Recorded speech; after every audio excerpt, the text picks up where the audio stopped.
I am sure sports. You know me there, from coast to coast representing. I mean, I say this is righteous representing for Omar. You don't know, come get your sports over here from near and far. Boy, boy, boy, boy. Me say I am sure sports, one thing me sure about. When me say sure, that me not doubt. Come get your sports, get it over here. Come subscribe, repost and share. I am sure sports, one thing me sure about. When me say sure, that me not doubt. Come get your sports, get it over here. Come subscribe, repost and share. If me not sure, that me not say it. Know who score, that me not say it. Never know no game play, that me not say it. If me never see no game, me no know who play. For your sports news, better come over here so. For your soccer news, then come over here so. If you don't love sports, still come over here so. For the day done, you are gonna love over here so.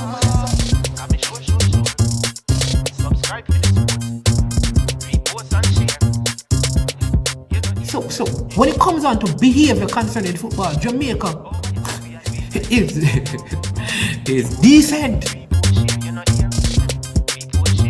I am sure that if we can get all of these things done, set in place by the end of April, it gives us enough time before the World Cup campaign.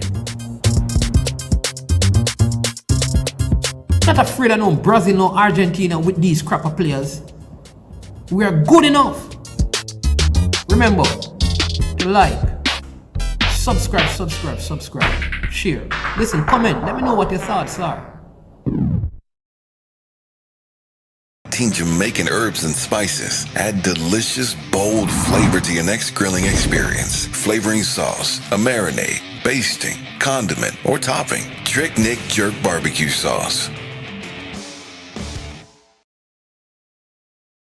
Jerk marinade gives your meats and vegetables authentic Jamaican jerk flavor. The spices are directly from Jamaica. Spices like jerk seasoning, allspice, Scotch bonnet pepper, fresh scallions, thyme, ginger, and garlic. The key ingredients to a great jerk marinade. 0% sugar and low in sodium.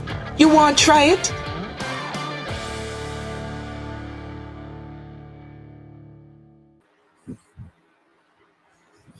All right, greetings and welcome to I Am Sure Sports. I am Management, your host, and today we have a very, very big and special one in store for you as we continue to interview and speak to some of the legends in Jamaica's football.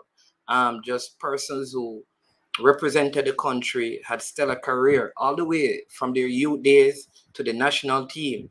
I mean, fascinating stories we have been hearing.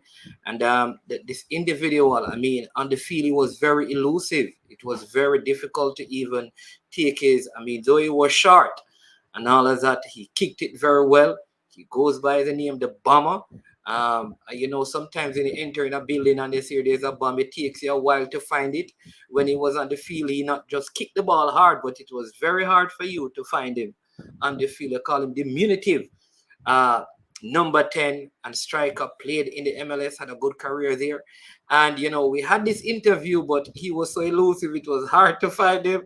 But finally, we grab a hold of him, and we're so happy today to have a sit down and talk with Andy Bomber Williams. So I want you to welcome him to I Am Sure Sports. Here he is, people, all the way over there in Arizona. Mr. Williams. How you doing? Not bad. Enjoying a peaceful Saturday right now before starting coaching again tomorrow. Oh, tomorrow. Okay. Yeah. Yes, and you're in a big tournament right now with your, I mean, in terms of your coaching. You just won, or you have the finals to play or semifinals. Where is that with a U17, U14? No, so it's the men's team. So the MPSL team, FC Arizona, have a semifinal match tomorrow afternoon against Barca Academy. Barca Academy? Mm-hmm. That's an offspring from the original Barcelona, or they just have a name? No, they're originally offset from the academy in Spain. Oh, awesome. Whoa, Yeah. That's interesting. That's an interesting way. They don't want to set up some more across the world and probably set up one out here in Jamaica as well. I think they have about 4 or 5 here in the States. I know there's one in Miami, Florida, another affiliate. And I think there's another one in Connecticut or New Jersey.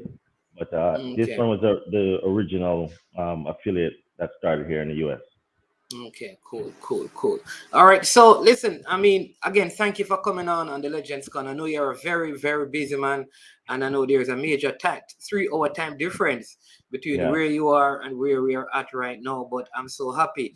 Listen, I wanted to meet with you and talk to you about just your whole journey to football so bad that Mannings is actually playing against Frome in a derby match right now.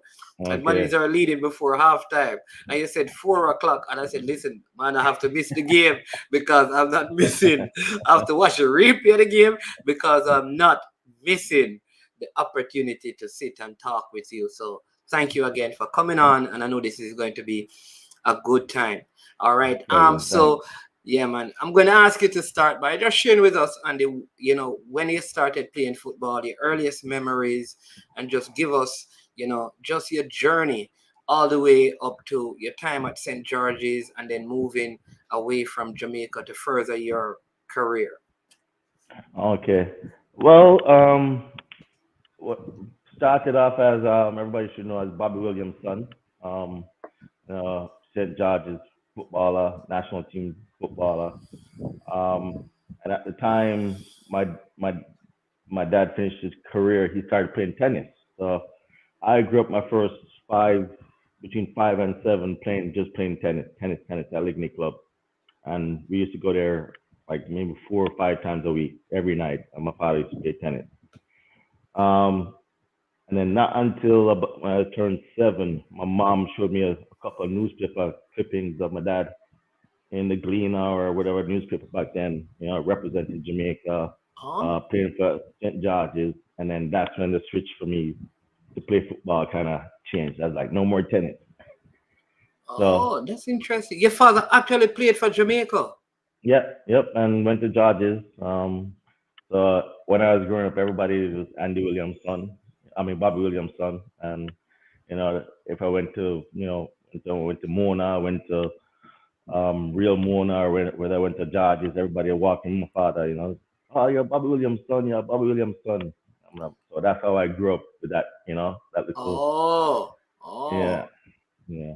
So after the newspaper clippings, at the time I lived, we were living in behind Devon House, like apartments right there, and then the back of my town home was linked up to Prairie at the time. Oh, Um, that's a school.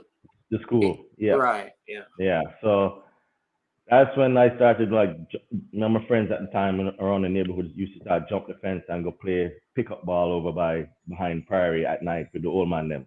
So yeah, some bigger man after work and come over and set up a big cone and play, a 10v10 or 8v8 on the Prairie field. How And old that's were where you at this time? 8, 7, 8. Whoa. Okay. Yeah, yeah. So that's when I started, playing. And for some reason, my dad said, he kind of saw something in me, and then made me stick with it. Right. So that's when then I, started Mona Prep. Um, Made the tryout for the team, I guess, and um, was what 9 was my first official like prep school game, I guess. At 9 years old, everybody else was older than me. Everybody was 10, 11, 12. And taller than Uh, you, I suppose. Absolutely. So Yeah. it kind of started off here. Like I was pretty decent at Mona Prep. Mona Prep had a real good team for the last even before I got there. They were winning prep school championship. And then I just kind of joined the team and just started scoring goals. At that time I was a forward, so I broke the prep school goal scoring record my first year. Um, and then like my first 2 years, I had like 20 something goals, and the next year was 30 something goals, and So this was then when you were 9, and then when you nine, were 10. 10. Yeah, yeah, yeah. So well, played there what 3 years. More won everything. Won the league, won the cup. Enriquez Cup, An um, Alberga Cup. Hamburger Cup. Yep, Oh. yeah. So maybe one or two times Peter and Paul beat us, but Mona was the prep school champs back then for You were sure. the star, or there was the next big star on the Mona team at that time, or you were the man? Uh, Nah, yeah, I got most of the headlines, but it was the team was really really good. Like compared to prep school teams, it was you know um not a lot of other players went on to play in professional or a couple guys went to high school and had good careers in high school, but after that, they kind of tail off after that.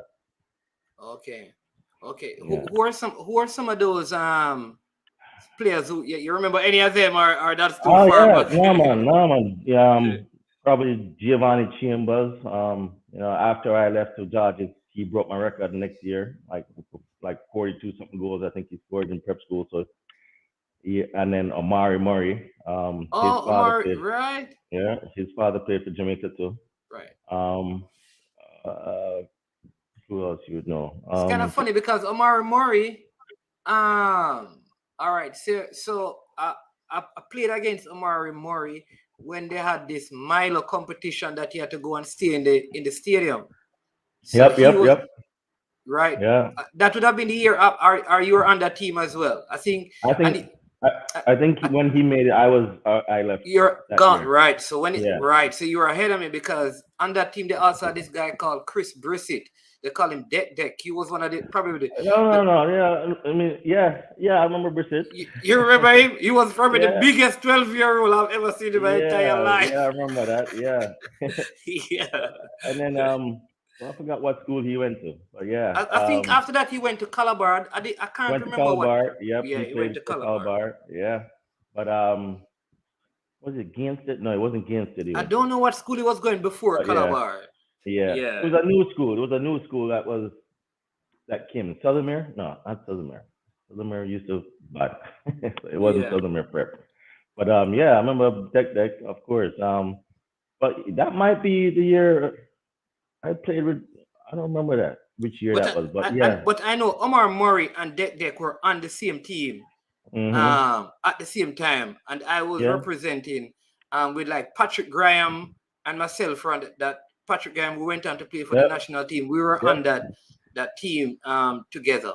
Yeah, Yeah, and then yeah, you yeah. just stay at the stadium on the Yeah, weekend. we used to stay them up in the attic. Yep. Yeah, yeah, yeah. With the And bunk drink, bed them. yeah, and drink Milo and drink Milo. You know, because the Milo truck was always parked up there, and every halftime your refreshment was Milo and all Yep. of that. Yep. All right, cool, cool. So you dominated prep school, and then did you actually um pass for George's, or you were supposed to go to some other school, but your father said no, George's. No, no, Pastor George's. Yeah, and Okay. I who else? It was George's, Campion, and Woolmer's were my choices. But of course, my father was like, "You better pass for George's, better pass for George's." So got first year George's, and happy. Follow. You want to follow impress your father. So Yeah. uh, got the George's, and then played in Pepsi. Played over Pepsi Cup, right? Pepsi tournament. Yeah, Pepsi. That's under Yeah, 14. Yeah. under 14. So yeah, um, played what? I was George's at what 11, 12. So I played Pepsi. We were did good in Pepsi. Won Pepsi too. Um, and then didn't get to play Colts at all because after Pepsi, I went straight into the Manning Cup team. Manning Cup team. Oh, you couldn't play Yeah. Manning Cup and Colts at the same time. No, yeah. Okay. So I played with either 2, 3 years of Pepsi, and then that second, third year, I was already on the Manning Cup team Okay. with Burtis. Yeah. Okay. So tell me about that Manning Cup team and your journey playing Manning Cup. How good was the team? How good were you? I mean, how well did Georges do? Coming out of Well, prep school and probably a lot of hype about this big prep school baller. Well, yeah, did you win it? Did you win Pepsi with that yep, Georges team? yep. One Pepsi, I'm pretty sure the first year, and then the second year, I know we went far again.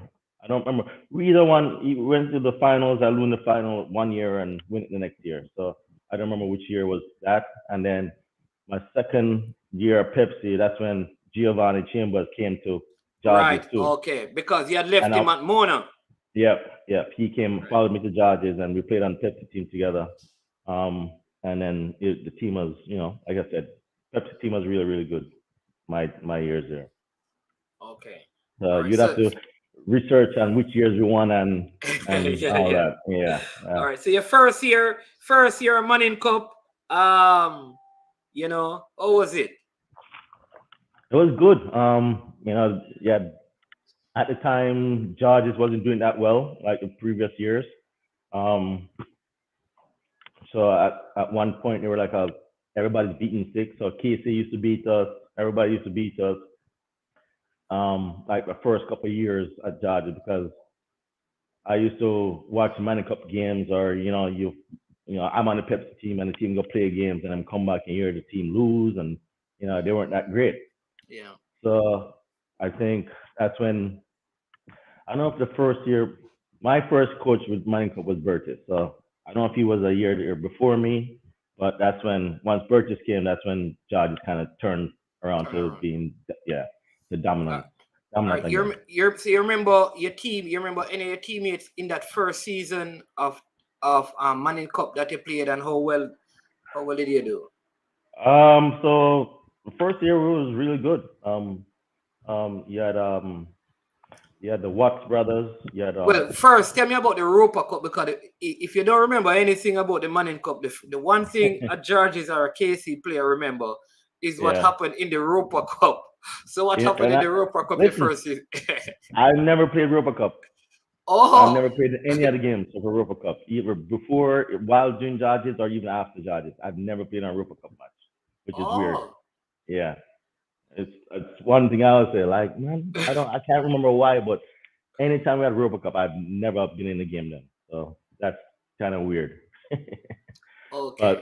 but for to be honest, like, at that time it was, everything was Judges. At the time was Judges, and KC wasn't that KC was okay, but yeah, North Street rivals. So every time we play them, Big it's a game. different, yes, Yeah. different.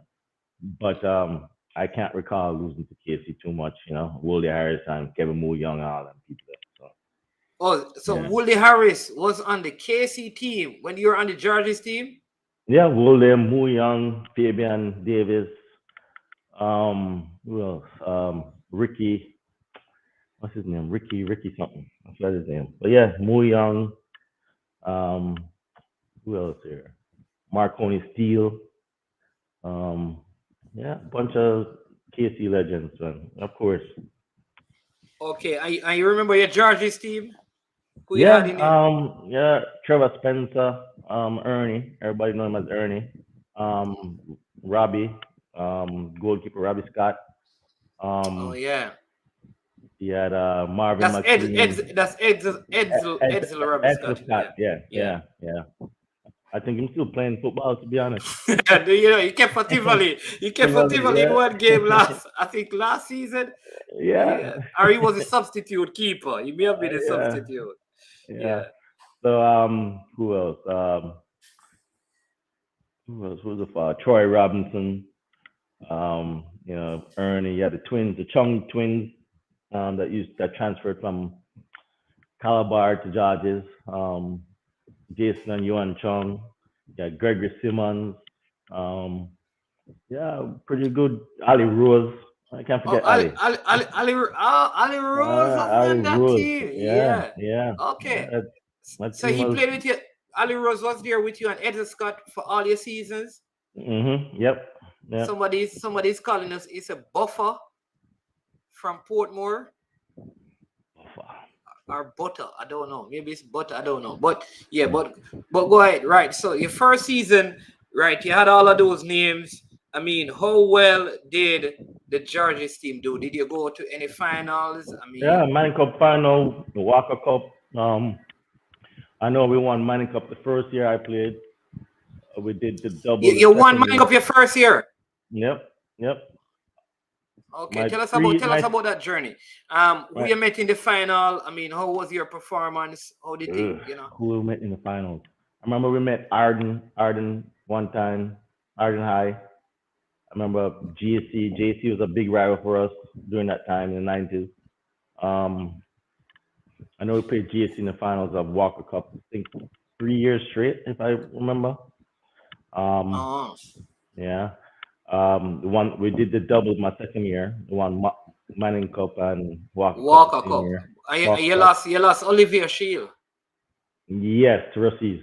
Yeah, Okay, yeah, Rusty's defeated it. That was the team with Ian yeah. Carr and Yep. Socrates Christie. Yep. That team was really, really good. Russies, Yeah, that was yeah. really, really I good. don't think that I think that team won everything that year with Ian Hmm. Carr, Yep. They won everything. Socrates Christie, a guy named Fogo, Anthony Fogarty. and Yep. Anthony Fogarty. Yes. Yeah. Yep. Loxley Reed, I think, was the goalkeeper in The that team as well. goalkeeper. Yeah, Yeah, yeah, man. That team, that Russies team. Oof. It was yeah. real good, man. Yeah, yeah. Oh, We lost. also, you won the Walker Cup and you won the Manning Cup that season, but you Yeah, lost the Olivier Shield. All correct. right, That's the year we could have won everything, but we didn't. Russies won everything that year. everything. Okay, and Hmm. then one year you said your first year you won the Manning Cup alone. Yes. Second Did year you go double, and then second year double? third year I think we won Manning Cup again. If I don't quote me, you can look it up, but it was I know I won every year I won something. So either Walk Every Cup, Manning year. Cup.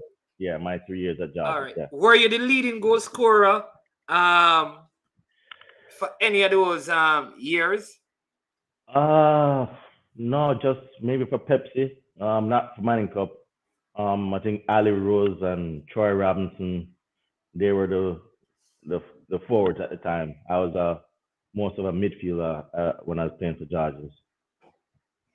All right. I see, because you have some people in here, they have every information, they have more Yeah, information. it's, So this is I don't yeah, remember last week. yeah. This is Roberto Baggio, Ricardo Baggio Okay. saying that no, Andy, you're making mistake. You're the first your first year was 91 and Arden won, beating Tivoli.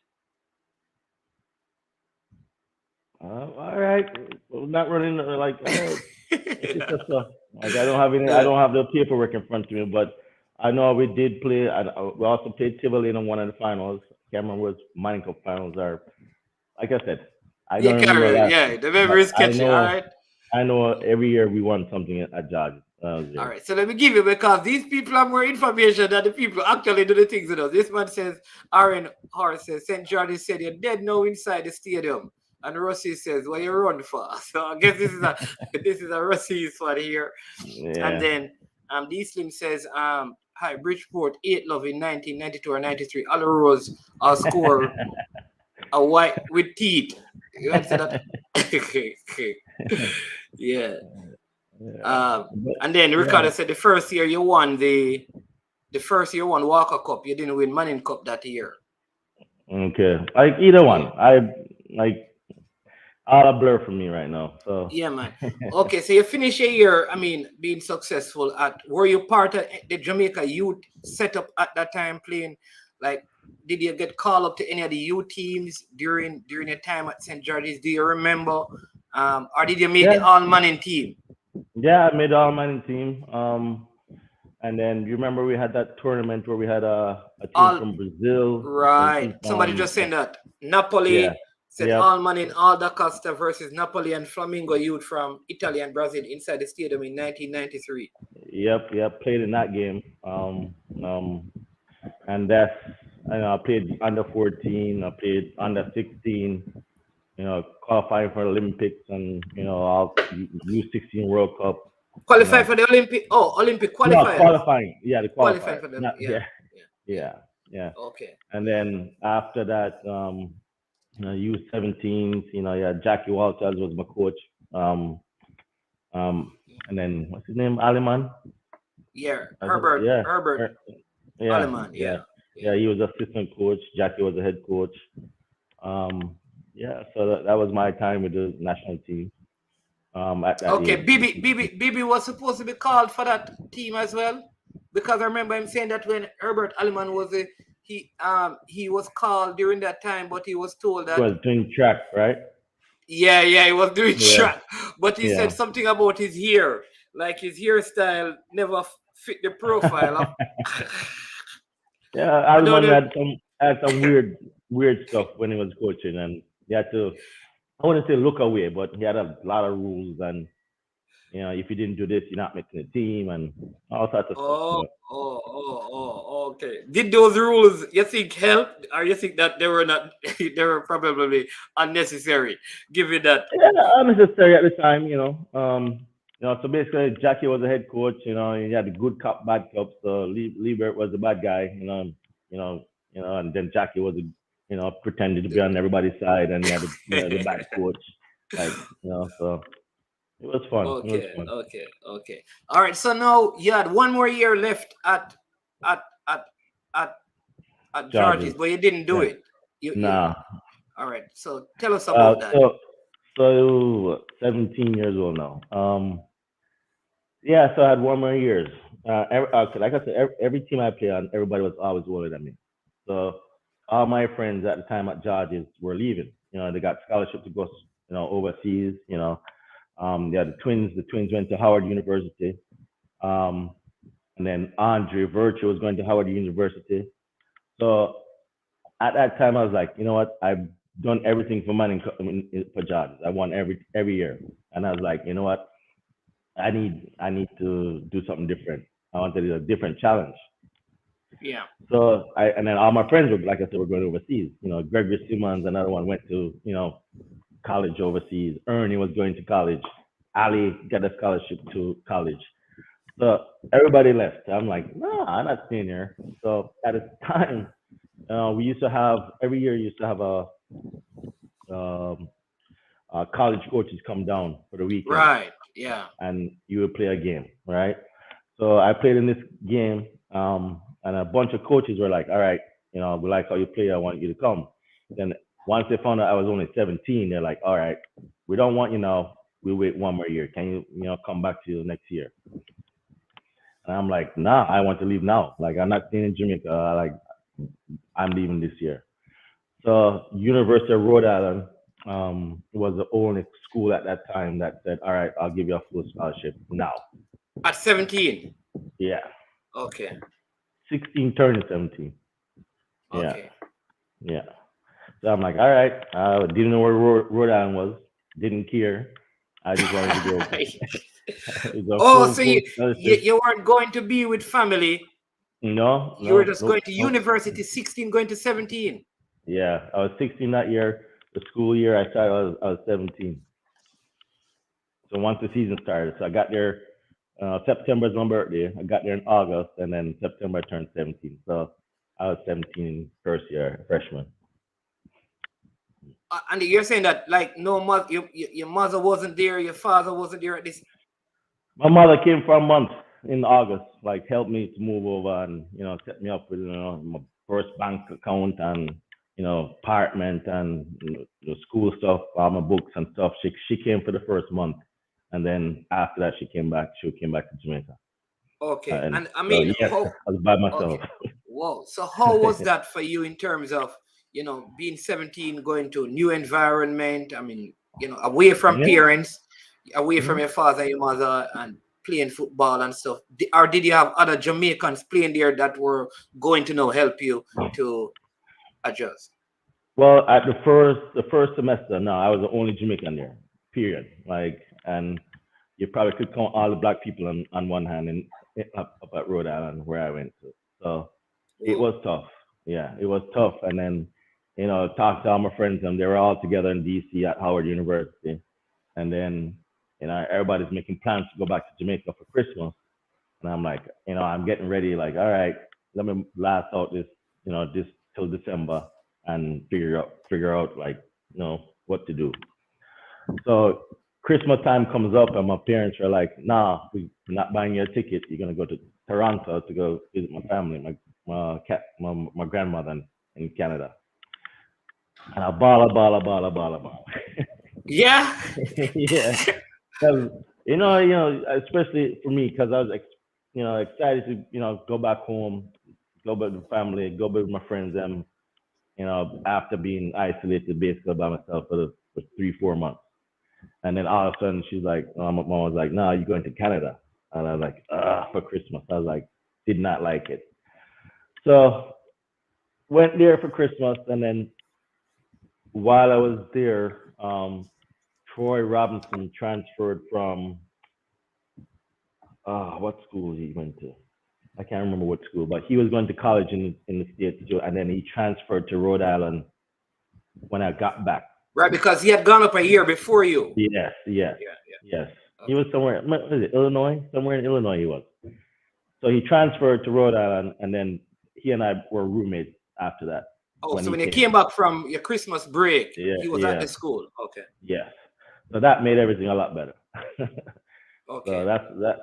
And then after that, that's when our coach at the time started recruiting more Caribbean players. We had a player from Trinidad, we had a player that went to KSC from Jamaica, and like Andrew Henry that used to go Campion, played on the national team, U17 national team too. He came to Rhode Island too. So after that first year, it kind of turned around. How difficult was your first year in terms of playing? You know, a freshman, no family, no friend, new system, new coach. You know, probably not the star boy at the team. I mean. No, absolutely star boy right away. Yeah. Oh, yeah. So our team wasn't that. Yeah, our team wasn't that great, right? And when I got there, like we did okay the first year.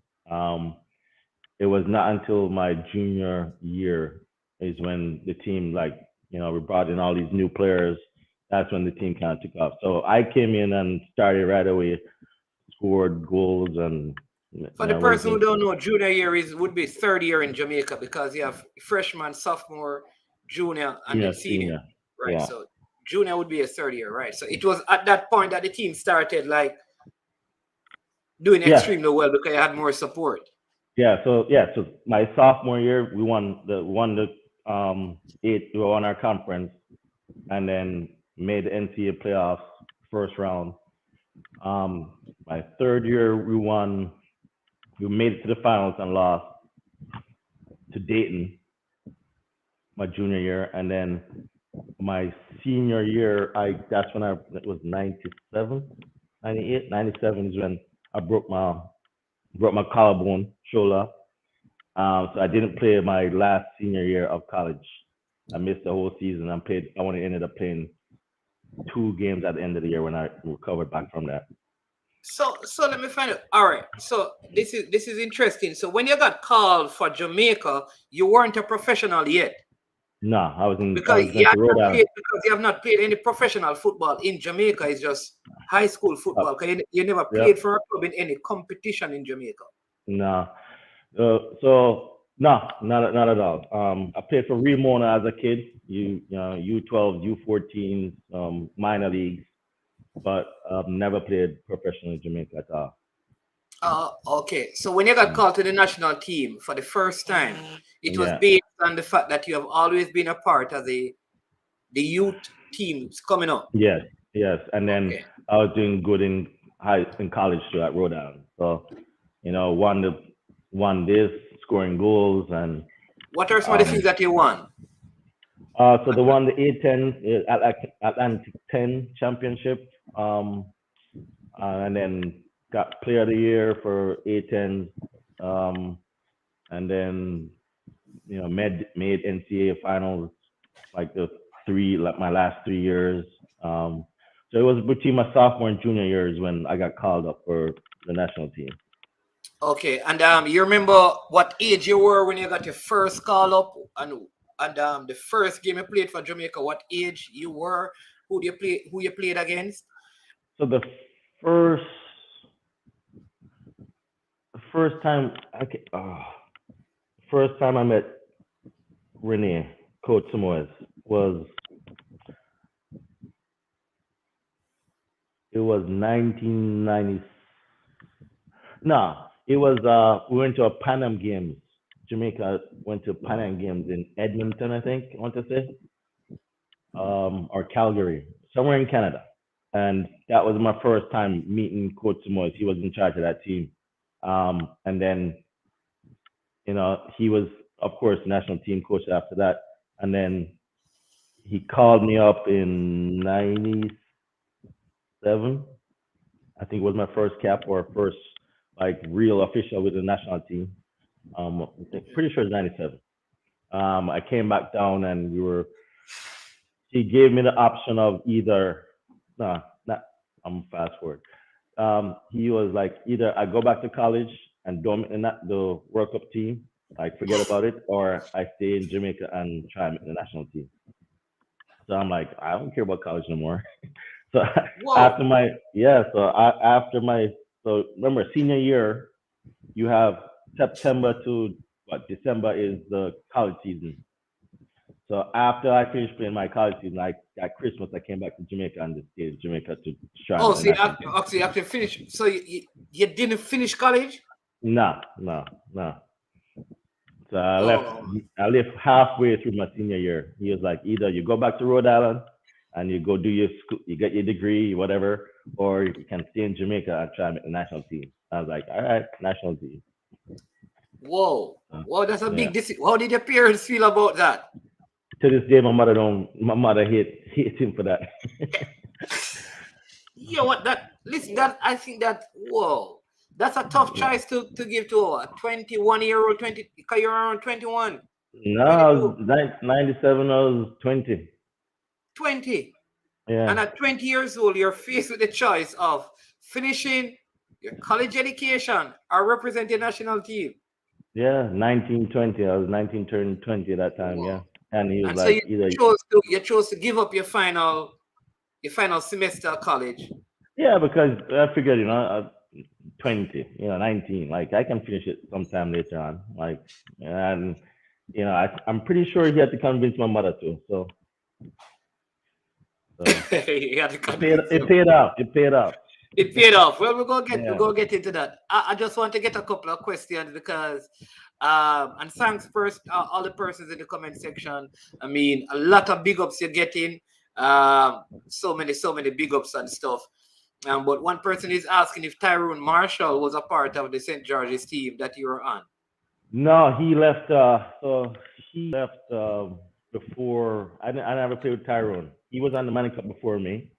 Right. So when you were playing Pepsi, he was on the Pepsi. Manning Cup team. I think. Yeah, he was playing for, and then that's when he went to live in Florida after that. So once I started playing Tyrone, I already left and went to Florida to high school there or college or wherever. I don't know if it was, yeah, but I didn't play with Tyrone. Okay, and they are reminding us that St. George's defeated Tivoli 2-1 from behind in 1992. Troy Robinson and Aluro scored in extra time after Massop gave Tivoli, Massop Jr. gave Tivoli an early lead. You remembering it now? Yeah. Well, the funny thing, I do have that tape somewhere in the house. So I watched it probably a couple of years ago. It was How did you look in that game when you watch the tape? any game I look shot and fat. So you look the same way. Shot and fat. Did he assist at any of the goals in this? I don't think so. No. Okay. All right. So here it is now. So you made this decision, having been spotted at the Pan Am Games by Rene Simoes. He puts this up to you. Finish college or represent Jamaica. You chose national team. Yeah. All right. Yeah. And you're saying that you even today you're okay with that decision. Oh, absolutely. Like Okay. that, like, and I saw when you talked to Bibi about living in that house up at up Narbrook. Yes. Those years, I would never would ever replace. Those were the best years. Like living in that house with everybody and having that bond with everybody is super special to this day. So you and Bibi were like the two youngest. Yeah, I was Bibi was the youngest. I was the second youngest. So I'm ahead of Bibi by a year. I think Bibi's 78. I'm 77. Yeah. Yeah. But those years, you're saying that those years living Yeah, living with the older guys and the bonding, it helped you in terms of growing into manhood and playing and Yes, all of that. Yeah. absolutely. So even for me, like even like another thing that was special to me was when I was in prep school. You used to have, you remember how Jamaica used to have ball boys at the stadium for Shell Yes, Cup, and right. Yeah. yeah, I used to be one of them ball boys. Right, so I grew up watching, you know, like you said, Byron. We are talking about Byron Earl, Yeah. talk about um, Winston Anglin. We talk about Lenny Hyde. We talk about, you know, I was a ball boy for the all them guys there. So I was like, you know, and that's when Stadium used to Roger Reed, Yeah. Walter Boyd. Right? And like Walter Boyd is my one of my favorite footballers ever. So I have like seeing these guys that played National Stadium and, you know, experiencing the You passion. couldn't wait. Yes, yes. So that's why I was like, nah, national team. I want to play a stadium when it packed. I want to represent Jamaica. And you know, my first cap or my first time was, you know, T-Gat was still the forward. You know, I watched T-Gat play in Shell Cup. Oh, You you know, I watched. actually got to Yeah. play with T-God? Yep, yep. So these are my idols. Like watching, like I want to Yeah. play with these guys, you know, and then have Mm. the opportunity at, you know, 19, 18, 19, 20 to play with these guys when they were in their prime. You know, it was really, really nice. Okay. So you remember your first game for Jamaica? Yeah, it was against the remember that team that came down George Weah, that all Oh, well, star African team. okay. Yeah, right. That was a game that George Weah really liked. I think Walter Boyd was very good Yeah, in that game. And yeah, yeah. George Weah had some big comments. Oh, so he actually played in that game. Yeah, so I wasn't supposed to start. Tigat was supposed to start, and then on the way to the bus, on the bus heading to the stadium, Tigat tells Coach Samoy that he couldn't play or it's something bothering him. So on the way to the stadium, that's when Sumoy then come to me and say, "All right, Andy, you start in this game." Blah blah blah. I was like, Wow. "Huh?" Yeah, so you were what, 18, 19? Yeah, something like that. Yeah, yeah. Yeah, so tell But us that was my about that. first. Tell us about that first game. Going up against now George Weah and all of Yeah, these All-Star plus all of these big yeah. name Jamaicans that you have been hearing about all this time, finally probably getting to be on the field with them. What was that Well, like? to be honest, it didn't phase me at all. Like Whoa. me playing like I never ever got nervous playing for the national team or like worried about whether I'm gonna play good or not, or you know, I just thought I fit in because you know you practice with these guys and after a while the buzz kind of wear off, you know. But Yeah, I think I held my own. in that first game. Yeah. I don't think like after that I'm pretty sure I pretty started almost every game since my first game, to be honest, with Coach Moyes until I was pretty much a A regular glue. starter. Yeah, until I broke my shoulder. Yeah, Oh, okay. So this is before you broke your shoulder. I mean, yeah, when you're actually replacing the national team was when you broke your shoulder. yeah. It was And that was in a 97. 97. Yep. It was what the game we played. What was the night before the Costa Rica game, I think. Costa Rica or Mexico. I can't remember. It was the last training session before a game, and the game was the next day. And then I hurt my shoulder that night or that last practice, and then did surgery the next day, the day of the game. And when I did the surgery, um, like the guys won. Can't remember who they were. We won, and then the bus came up to my house with Coach Moore and the whole team, and come and basically come say hi and see if I was all right at home. Awesome. Awesome. So Yeah, how did you break your shoulder? You remember how did that happen? yeah. So it was we're playing the 11v11, and I get played in a through ball in, so I'm heading like a one-on-one with keeper. I don't remember who the keeper was. Aaron Lawrence, Warren I, Barrett. yeah, I don't remember who was in goal though. Maybe Aaron. So I'm going, he's coming out, and then you have Pepe chasing me from behind. So all of us, three of us, just crashed all together, like at the same time. And then when I went down, Pepe landed on top of me, and then once he landed on top of me, he just cracked my shoulder. Yeah, so Whoa. yeah. I mean, that must have been hard because that now affected your chances of finishing off the campaign number one, and yeah. But how did that affect you going forward in terms of the national team? Well, Up to nine, yeah. well, it didn't affect me. It just I just missed the qualifiers for the last two. So the game that we played Mexico and qualified in, I was still injured. Right. I was back at Rhode Island. So I watched that game on TV while, when Pepe scored a goal and all of that. So I watched that on TV, and celebrated with everybody. But at that time, I went back to school and was healing there back at Rhode Island. So after that, January now, fast forward, that's when, my shoulder I got better like it was fully healed. In I want to '98. say, no, this is 97 too. Oh, Yeah. So the end of 97 is when like I said, was my last year of college. And I came back, I played 2 games, and then I was like, all right, Christmas time, I just stayed back in Jamaica. And that's when we toured. We went to Brazil. We had, camps in Brazil.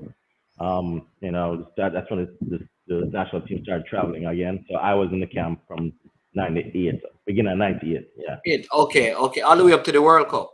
Yeah. Yeah. Okay, all right. Because you scored some very crucial goal in the World Cup campaign. A couple. Couple is two, Yeah, a couple. One against Costa Rica. Yep, in Costa Rica. And one against El Salvador. In Jamaica, yeah, National Stadium, yeah. So one game you scored in Costa Rica, then you scored against consecutive goals, right? Yeah, back. Yeah. You remember those goals? You remember the Costa Rica one? Yeah, absolutely. It was I don't really have a left foot, so I don't know how it went in, but it was I think me and Blacks was playing, because I think Walter gave me an assist. I just remember a spin inside the top of the box, spin to my left, to my right. Yeah, swing to my right, and had a left foot shot that went in. I think it made it 1-1 at the time, or that game was a drawn game in Costa Rica. No, I don't think. I think we lost. I think 2-1. It was either 2-1. Yeah, Paulo one chop scored both goals, I think. Okay, and then we came back to play El Salvador, and you scored from 35 yards out. Yeah, the keeper not good, man. I remember the comment shed. Andy Williams, just outside the center circle to the right. Shot towards goal into the back of the net. Oh, unbelievable. And the bomb has struck again. Jamaica takes the lead. That comment was one that day. Yeah. I mean, what was that feeling like, knowing that, man, you're playing in World Cup qualifiers as a teenager, for your nation, and scoring, and then to finally, see the team qualify, knowing that you scored goals and made assists that contributed to the process. It was special, Like at that time, to be honest, I took everything for granted, because I thought we're gonna make World Cup again. We're gonna make World Cup every year. Blah blah blah blah blah. It's easy. So me being 29, I was I was naive, and just thought France 98. What was it? 2002 was the next one. Where was that? USA. Yeah, that is the one that you guys should have. I think that is the most disappointing champion, because you had you and Bibi now. Yeah. It is so unbelievable. Jeremy and you, all of these fresh talent coming through. And then I took it for granted, because I thought, qualifying through CONCACAF easy. We're gonna make World Cup with the team that we had, and unfortunately not. So for me, yes, I did help contribute to France '98, but it was just like I said, everything back then for me was a blur. I just took it just next day, was go on to next day, go on to next day. And now sometimes I regret it, like not taking it as serious as I should have back then for But sure. it has not happened again. Well, we No. don't know. We don't know when again it's going to happen. That's the thing, But you live those moments. At least you have the memories and thing. But again, I tell you that the people in the chat, they know what happened. They said Paul Young set you up for the goal against Costa Rica. The final score was 3-1 in favor of Costa Rica. You see that? Yeah. So, yeah. Oh. And then someone was saying that you turn and kick. I remember the games. El Yeah, Salvador yeah, game. yeah. He said El Salvador game, the keeper made a meal of it. But I Yeah, I thought tell it you, was it wasn't that good. yeah. So all right, so you go to France 1998, you didn't play in any games, right? Did you play No, in I any other played in the first game. you played in 15, the first 14, game? Oh, you yeah, came on in the first game. yeah, Yeah, 14 yeah. minutes, I think. I mean, how was the Yeah. experience? How was the experience for you? Again, just going on in the World Cup, playing against, and maybe you say you took it for granted because no, when you look back and know that you played against Davor Sukar, I think that forward was. Sukar, yep, Yeah, you yep, hear those names. What was yep. the captain of that team was a very big baller. I think he went on to play for one of the big clubs in Spain. What's AC the name of the Milan, yeah. yeah, AC, Uh, right. So maybe in the The moment Brazilian, yep, you didn't yeah. realize how big a names they were or would have been. Looking back now, and you say, well, I played in the World Cup against these players. What is that like? Well, for me, it like everybody said, yeah, I played in World Cup. For me, it was a different experience for me because after that first game, right? So, like I said, I was young and naive, young and dumb, whatever you want to say. But after the first game, I got, I was upset. I only played 15 minutes, 14 minutes. And then the next day in practice, Coach Samoas, he and I had a falling out, and that's why I didn't play any more games in the World Cup. So at Because 19, you're upset that you didn't play, and because of go more, ahead, yeah, go yeah, ahead I and didn't share play that. more. So I remember, like I said, I looked up to Walter Boyd, right? Walter Yeah, Boyd was one of my favorite growing up. And then you remember all the craziness of whether that the roads were actually going to be blocked number one, so yeah, that if he could go to the Walter, World Cup, and yep, yep. he didn't play. I He think a lot played. of He played the first game. yeah, And he played in the second game. yeah. So yeah, like I said, I love blacks no matter what, right? So I was upset that he went on before me, right? Yeah. I was upset to be honest, because like you said, I contributed, did this, did that, and scored a goal, blah blah blah. And Walter never played in any of them games there because him and Timo has never agreed, right? Okay. But finally, he's there. He's met the team. Yeah. And yeah, I took it. Yeah, I got pissed. Like, Walter went on before me. And so out of that Simoes, did he give you any more game? All right, Yep. there must have been something else. It could have been that alone. No, cause no, it was that. It was that next day at practice. I was like, screw fears, everything. And he came to me and asked him what's wrong with me, and I'm like, I told him what happened. I'm like, and then he's like, all right, no, that's it. Never play again. So After is that. that what a coach supposed to want from his players, or that you're upset that you're not playing? I mean, because if you're happy that you're not playing, that can't be good.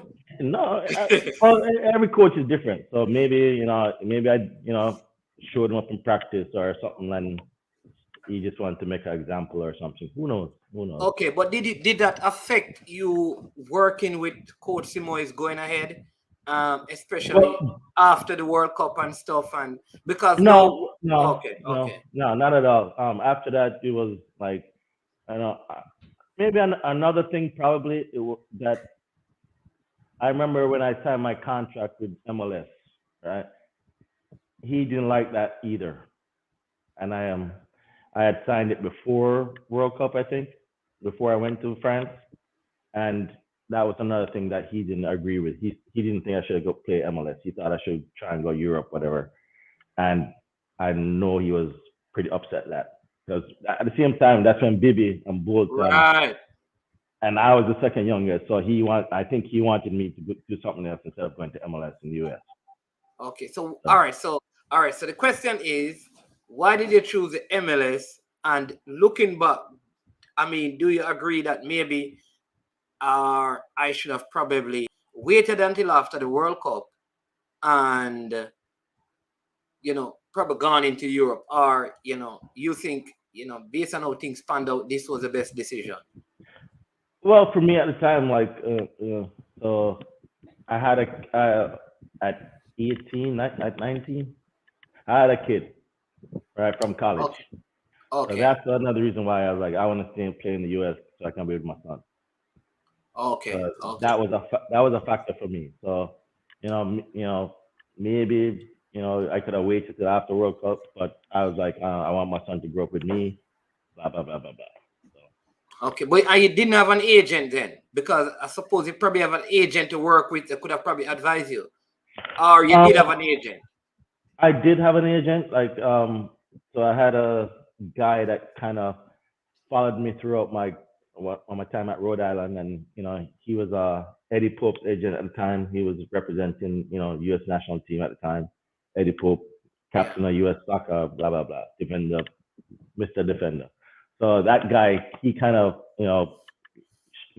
talked to me and kind of brought this contract to me from MLS.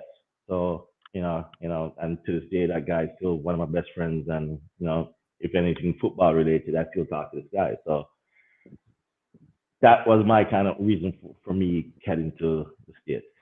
Yeah. All right. So you stayed in the state. I mean, but you kept on getting good. Did at any point did you want to leave the to play in Europe, or you just felt like staying in the States would be the best way to maximize your potential as a player? Or you just never had the opportunity, there weren't any offers, or there were offers, but they weren't as lucrative as what you were earning in the States? There were offers, but nothing was concrete at the time. So the only time I had the opportunity to even like venture overseas was in 2002. I went over to England. I had a couple of tryouts. I was scheduled to have, so my agent at the time, I had so the season was over at MLS, and I had a break to go over and try it with some teams. So my agent was also what's his name? Benny.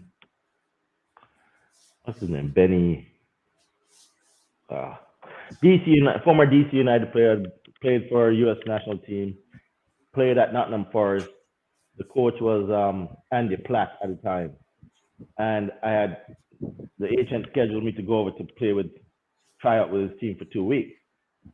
So to practice with Nottingham Forest. So on my way there, my agent comes back and say, "All right, Birmingham City wants to have you for a couple of days first before I go to Nottingham Forest."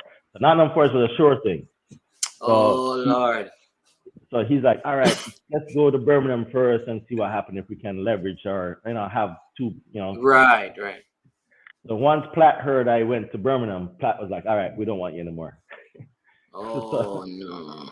So and then the timing of going to Birmingham kind of was messed up too, because that was when they went to FA Cup final that Right, one against year. Arsenal.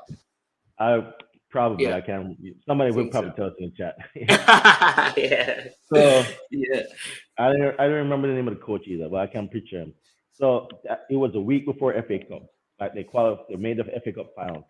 So that whole week, the coach did not come and watch me train at all, like practice at all, because he was Oh. all high and like, we made FA Cup, blah blah blah blah blah. So I was there for like maybe 10 days. I was there for. Not once I saw the first team coach. I can't remember his name, but yeah. So that fell through, and that was my one chance. And then I've had other chances to go in, but after that first experience, I was like, nah, I'm Yeah. good. Yeah. I have my bread here. I can make a living here. Yeah. And then another time, I think that same 2002, the January of that year was 2003 now.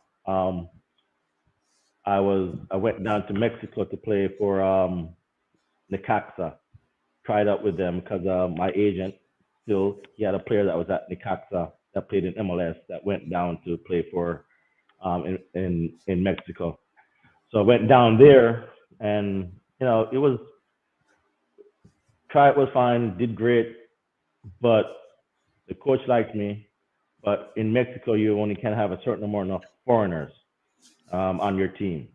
And the owner at the time just like, I want to keep doing such and such guy instead of this guy from Jamaica, and that's why Mexico You didn't did, work out. yeah. Yeah, And then I don't think we would want to see you in Mexico though. I think most of Jamaica would rather you stay in the States than go in Mexico and play. For some reason, I think the lure of the MLS, it kind of maybe because we see more of those games. Like I think a yeah, Jamaican would probably want to see you more there.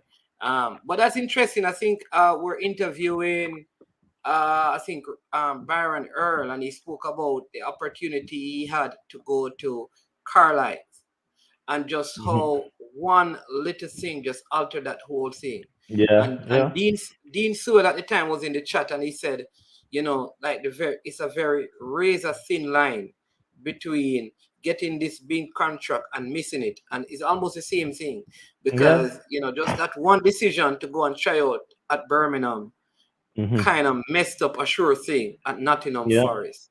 It's a yeah. very thin line right there. Yeah. But all right, so you stayed in MLS for many years, had good career. I mean, the first MLS team you played for was Real Salt Lake, Co- Nah, Columbus Crew, 1998. Col- Columbus Crew. Right. So Yeah. right after you come from the world, you played for Columbus Crew. How many years you did there, and what was your career like there? So, st- uh, so 2 years in Columbus. First year was real good. Came in the first 8 games or 10 games. I had like broke the record for like eight most assists in back-to-back games. So I came in right away, 98, and started off on a good level right away. So and then like I said, I was young and stupid most of my time in MLS, so I didn't get along with a lot of coaches. Oh, okay. So well, I didn't Okay, want to say you didn't get like to along. be on the bench? Nah, did not. So and if you bench me and I know I'm better than certain players, or I just like shut down. I'm like, all right, you think that guy's better than me? Nah, like so I just wouldn't. I didn't put out the effort. So 2 years in Columbus. After that was a year and a half in Miami, and then Miami Fusion, and then went to New England Revolution for another two years again, and then 2003 is when I went to Chicago Fire, um, and that was when it we won the 2003 was like one of the best MLS teams in history. Won won the league, went to the finals, lost in the finals, won the Open Cup. And then in 2005, that's when I moved to Salt Lake and played there in 2005 till I retired. Okay, so looking back, right? Some of those, there are youngsters listening to you. Do you look back and say, man, if and you're a coach now, right? Yes. So yeah, so how, what do you tell players now who probably feel the same way like you felt when you were there, because when I don't know, this is has always been like it is being said, but we don't know. When it comes onto the Jamaica national team, people felt like you didn't want to be on the bench at any Jamaica game, No, right? no. So though, looking back, I mean, how do you deal with that? What are your thoughts? Do you still feel the same way, or you just think like, man, if I were able to relive this, I probably would not, be, Yeah, as absolutely. I would have had my feelings a lot more. Um, like, and for me, like, I don't say like I come out and cuss the coach or argue with the coach. I just kind of shut down and just keep to myself. And maybe if I'd, talked a lot more or went to the coach and talked to him and expressed myself, maybe it would have been different for you know. And, Yeah. but yeah, even now, even with coaching, like I can, when I talk to players, it's the same thing. Like, listen, I've been in your shoes. I've done, way worse than what you guys are doing now. But listen, if you don't, and you have to have that conversation well, with the kids now. Like, you have to be not say pampering them, but you have to like nurture them and like talk to them like you're on their level, and that's how I kind of coach. Be more like a guidance rather than a coach that said, all right, go do this, go do that. Like I kind of, I'm kind of doing it different than how I wanted to be treated when I was a player. That's all. Yeah. If no, so you have had the experience of college football in the States and MLS. Hmm. Now, young Jamaican talent in high school here wants to go, wants to be a pro footballer, but he has the opportunity to go to college. Would you say, listen, you can develop your pro career in the college system? Would you suggest that to him, or you'd say, here's what, listen, if you can get into some place in Europe, that would be better if you want to play professional football? Or would you suggest that there are good programs in the college system that can really get you to that level? Um, Honestly, it's way different now for in life because now everything you can do online. So if at least give yourself a chance to go to Europe, or even if it's a smaller country that's not, it doesn't have to be Premier League. It doesn't have to be. You can go to, Saudi Arabia. You can go Kuwait. You couldn't go, Belgium or one of those leagues. At least get your foot in the door first. Try at, you know, reaching playing in those leagues first, and then if that doesn't work out, you can always come back and go to college or take your classes online, or everything's done online now. So I would always say to if I was talking to somebody now, like take that chance of going to play professional somewhere, and then if it doesn't happen, at least you can always go back to school some way somehow. Yeah. And all right, so now let's come to the MLS. So that's the college system. Let's come to the MLS, because in your time there were so many. You had Omar Cummings, you had Woody Harris, you had Tyrone Marshall, there was you, and just so many. Like almost every team in Ricketts was over there as a goalkeeper at some point. There were so many Jamaicans playing in MLS. Um, Hmm. wh- is it that MLS has changed their policy, or they don't see the Jamaican market as the best market to find talent? Why? No. Like I think Javian Brown and Andre Blake. Well, Corbett just started playing again, and Alvis Yep. Paul came back. Yep. Speedy Williams, no, he's No, in. he's in Yeah, USL. yeah. Yeah. That's about it. Well, the thing is now, like, all right, say for me, like when I retired, I started scouting. So when I got into that, I'm looking at the Caribbean players for, with the Trinidad, Jamaica. I'm looking at players to fill the team out. Now because you have almost every team has an academy team. So now they're looking for those players to fill in the rosters from their academy team. Okay. So now, also, before you look to like, like I said, Trinidad, Jamaica guys to fill out the roster, you have your big name, your big signing, and then you have, but now the money's a lot different. Now they're going to South America to fill out these guys, to get these players. The teams are spending more money. So if they're gonna have at the bottom of the roster, you're gonna have your academy kids. The middle of the roster, you're gonna have players from Mexico, South America filling the roster, and then you have your big name, your DPs. Right, the So person's coming from probably out of Europe, had still a yeah, career. They're probably correct, older, yeah, but still can offer yeah. something. Yeah, yeah. So not it's a lot harder now for Caribbean players to get in MLS, to be honest. And now the better option for now is either USL or USL one, and you can see there's more Jamaicans in that league now than in MLS now. So Yeah. it's just the way it is. Yeah, but you know, a lot of people say though, Andy, that the USL is like a burial ground for good talent. And the reason why they say that, right, is if you're a good talent, you don't need more than 2 years in the USL, 2 seasons, to prove yourself and move to something or somewhere else, either MLS. But we don't see a lot of players moving from USL to MLS. Nope. No. So what then is the purpose of the USL? For that player to get paid and make a living. Okay. Like, to be honest, like, all right, if that person is playing like USL, like, what's his name is playing for Indy? Yeah, I can give you a lot of names. You have Peter Lee Vassell, you have Lamar Walker. Yeah, Peter Lee. That's what I was trying to remember. That's who. Yeah. Because when I was still with the Real Salt Lake. Right, you did. Did you call him to some trial or something? He had come to. Yeah, he did the Caribbean Combine. So right. And he was MVP, right?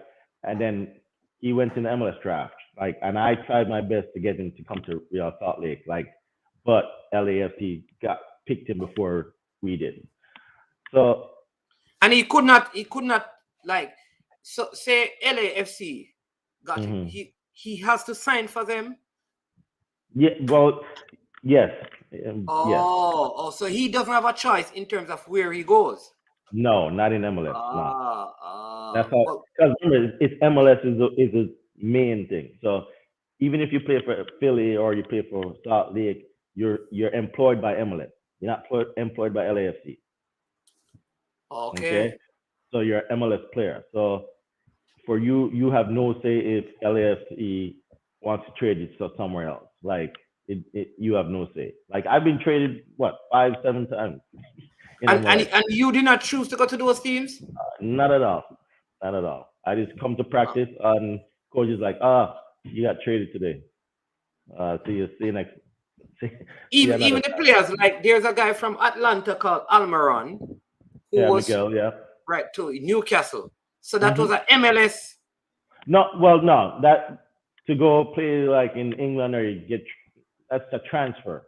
A transfer, okay. Is different. Yeah, so it's kind of different. So he was sold to Newcastle. All right, so go ahead and finish up the Peter Lee Vassell situation. So you're trying to get him. Yeah, to RSL. And LAFC picked him. He played a few games at LAFC, not as much as he wanted to, I'm sure. But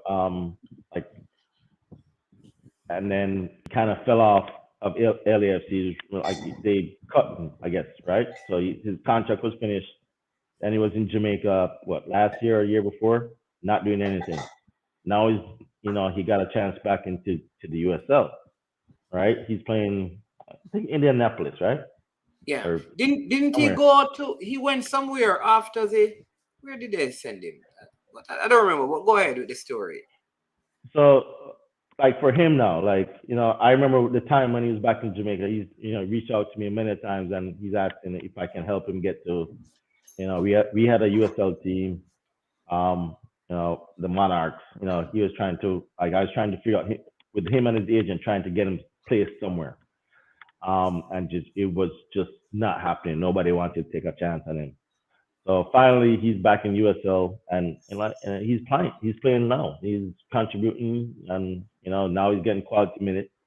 Hopefully, if he keeps it up and can go somewhere else and do something that's better for him. Yeah. So I think we're fine with that. I think a lot of us in Jamaica are saying that. Listen, we're like. Devon Speedy Williams is an example. A lot of us believe he's playing so good now for the national team. He's captaining his Miami. I think they're Miami FC. Right? He's doing well there. He's a leader on that team. And none of them MLS team, I think, even look at him. So what is the purpose of you staying in the USL? Except for the money, but what are you gonna do? You're going to stop playing USL because MLS is not picking you? No, you're going to continue playing. Yeah. But what about trying to get into you? How? And this is what I want. I don't know, because you said you have done scouting. How easy it is for some of these players, like I said, to get into Turkey, into the Denmark, the Sweden, Yeah. the Slovenia, the other places out, because England is not the only market. France is No. not the only market. Spain is not the only market. There are No. other European countries that have better leagues than the Yep. USL. 100%. Yes. It's just either your agent or you have to have the right contact at the right time. It's like that window for that opportunity has to be like perfect, and it's getting harder and harder. Trust me. Yeah. Yeah. You can't just say, "All right, I'm done with USL. I'm gonna go look overseas." No, the coach over that team has to want to come look at you, has a spot for you. That's how you get that chance. Yeah. You know, it's just not like, all right, fill up my profile and send it mail it off. Because Yeah, no, yeah. coaches Somebody has don't to have no look want at you. They have to want you. absolutely. Somebody has Yeah. to want you, and it doesn't work like, all right, I can't just go show up and try out for a team. No, it doesn't work like that. Have you identified outside of Peter Levers, how good do you believe Peter Levers is or was, because he's still young, or can be? How good can he be? I wouldn't say listen. I was willing to bet my career on Peter Lee Vassell to come to. Like I was talking to my GM at the time was Craig Weibel, and myself and who was it? I can't remember who, but another person within my front office were like sold on getting Peter Lee here, and if, like I said, if LA didn't pick him, he would have been with Real Salt Lake for sure. Yeah. Like, because we were next, in line to pick him. We're like, all right, Peter Lee, we're picking him, and it just didn't happen. But like, the talent is unbelievable for him. I just don't know. Maybe he's like me, like, growing up, like, just Yeah. didn't think, And sometimes so you need like a football mind around you as a youngster. Somebody who has been through it, just being in your corner at a very young age should probably help you through the process with some of these things, because maybe that's what I don't know. But are no, there but any other? that's what I was hoping for, to be like with him, because at the time, Yeah. Tyrone was here too, Tyrone Marshall. He Right. was a assistant coach at RSL at the time I was scouting. So if I was hoping to bring him into our environment with me, Tyrone, and kind of guide him, and because I thought he was extremely exceptional. Okay, but that window is closed. Well, no, he's still making he's making money playing in USL, being providing for his family right now, and hopefully, if he continues, maybe he's what, 25 right now, Yeah. 24. Like Yeah. for me personally, my the best years of my career was when I turned 30. 31 was the most Really? successful. Yes, Oh, you're most 2000. successful. When Yes. were you playing your best football though? It was when you were 19, 18 in that Jamaica team.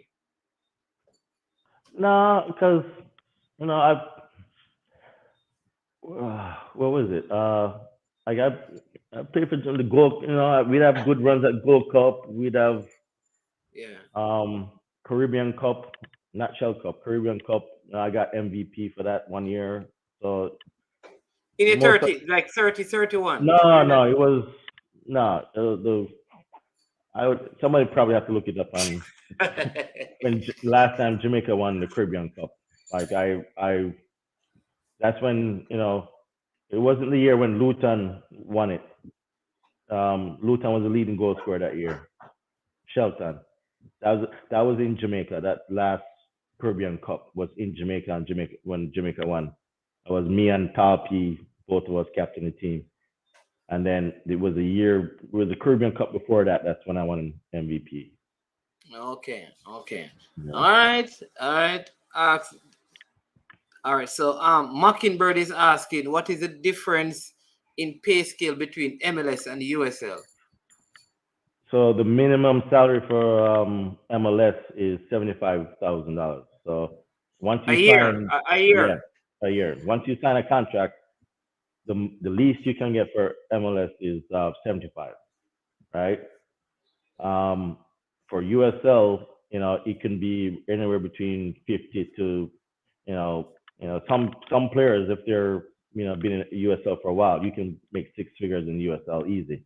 But you have to be like top 11 leading goal scorer, MVP players do make six figures down in USL. But the average salary for USL is probably between 40 to 60K. A year. Yeah, 40, 40, yeah. 40K a year. Okay, well, And that's not then bad for a and then player. I mean, yeah, yeah. and then some teams will provide housing for you. Like, so you won't have to pay for housing. You just they pay for that apartment, and then you Yeah. just get your salary differently. So you see the USL as a means for players to really provide for their family, but in terms of their football development or growth, they probably at some point. But if they want to just provide for the family, they can stick to the USL. But if you really want to go big time in terms of football, it's not the place to stay forever. Not forever, for sure. No, you definitely want the opportunity to go overseas somewhere else to, at least you say you try. At least you say you tried to go play somewhere else and it didn't work out. But yeah, if you want to go on for football, you shouldn't. I'm not knocking USL either, because it's a decent league and it will help because like you said, look at Speedy.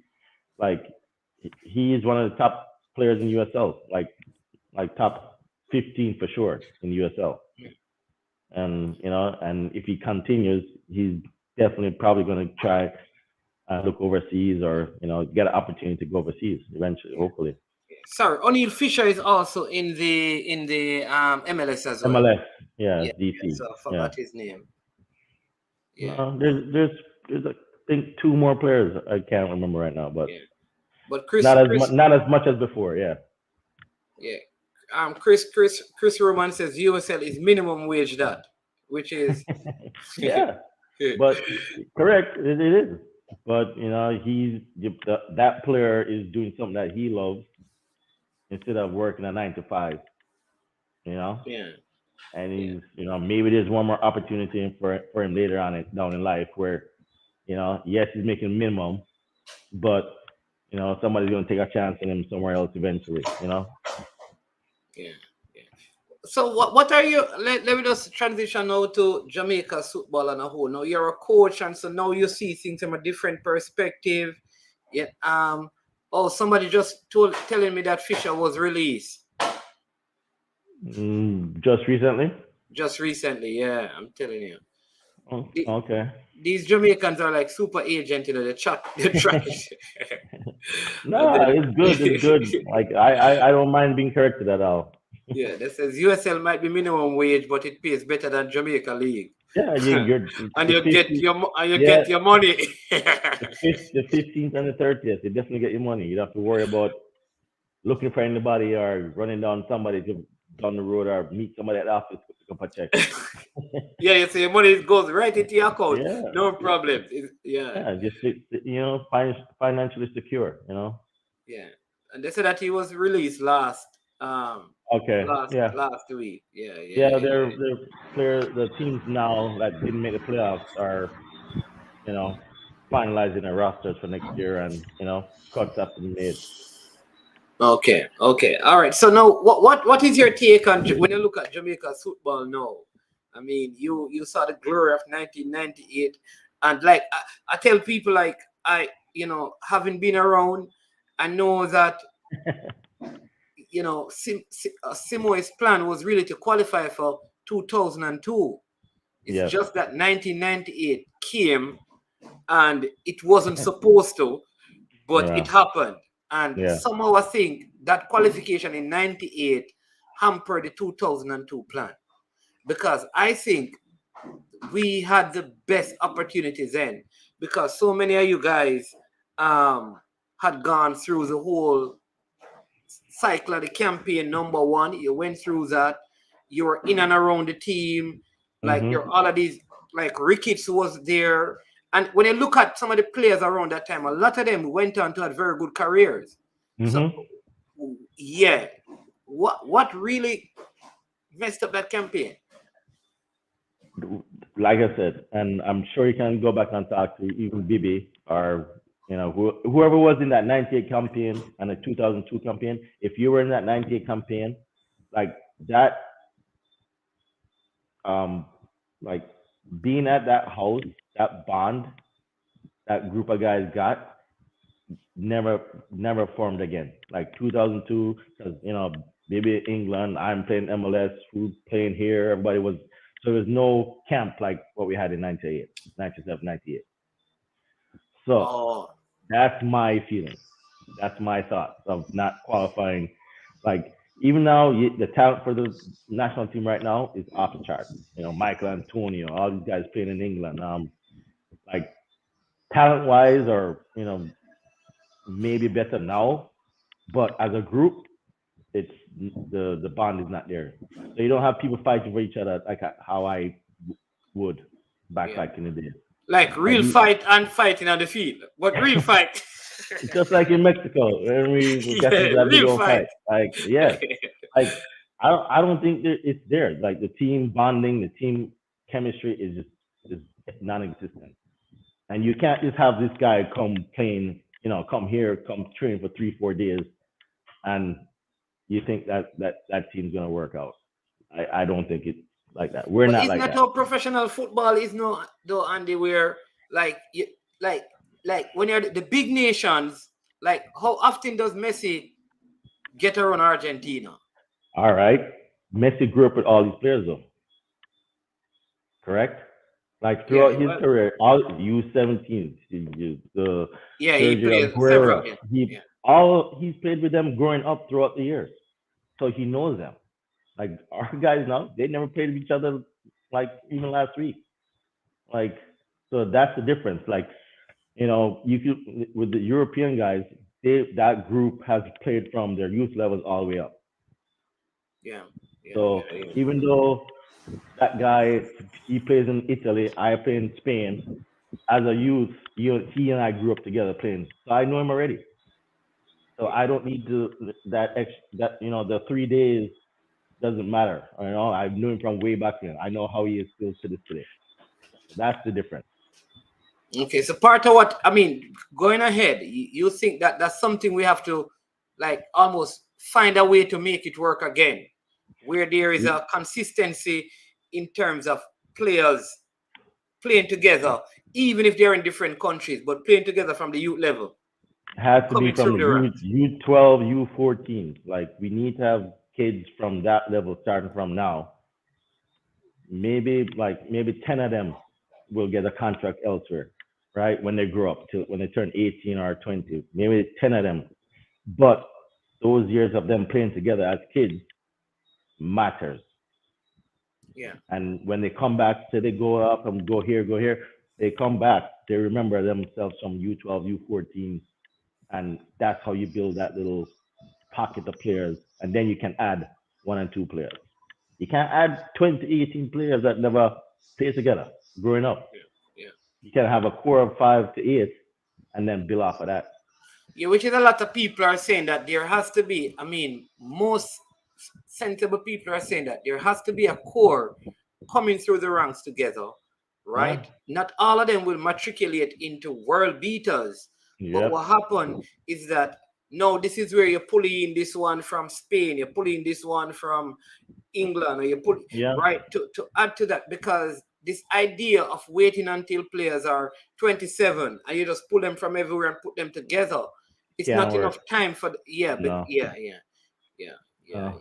yeah. Because this camp, I mean, but have you been watching the national team play? Absolutely. I mean, what are your thoughts on the team and the performances? Are you disappointed or well, given the circumstances, this is what I expected?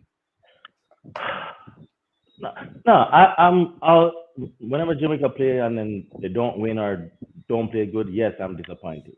But because I always want them to win no matter what. But it's just the level. Like to me, watching them play, like they don't look like a a team. They look like just players just put out there and just figure it out yourself. Like, Yeah. I don't think like even watching them communicate with each other with each other when they're playing, it don't look like it doesn't look great for me. It doesn't like so my personal opinion, but they just look like I pick somebody from around the corner. Hey, come play here, come play here, come play on this team, and then just figure it out, which is not what I would like to see. Yeah. I'm not Yeah. saying I'm not saying that no, like I love Kappa. I'm not saying that that's what he's doing, but it just Yeah. seems like on the field when they're playing together, they just don't look like what's in like I know this player or I know this player. It looks like just somebody like just come off the field, come off the road and playing. Yeah. You know, Yeah. Yeah. yeah, That's it. And it's communication. not the talent. Like I like what you said, because No, it's not about the talent, because the talent is just as good as any of the other teams. It's just absolutely.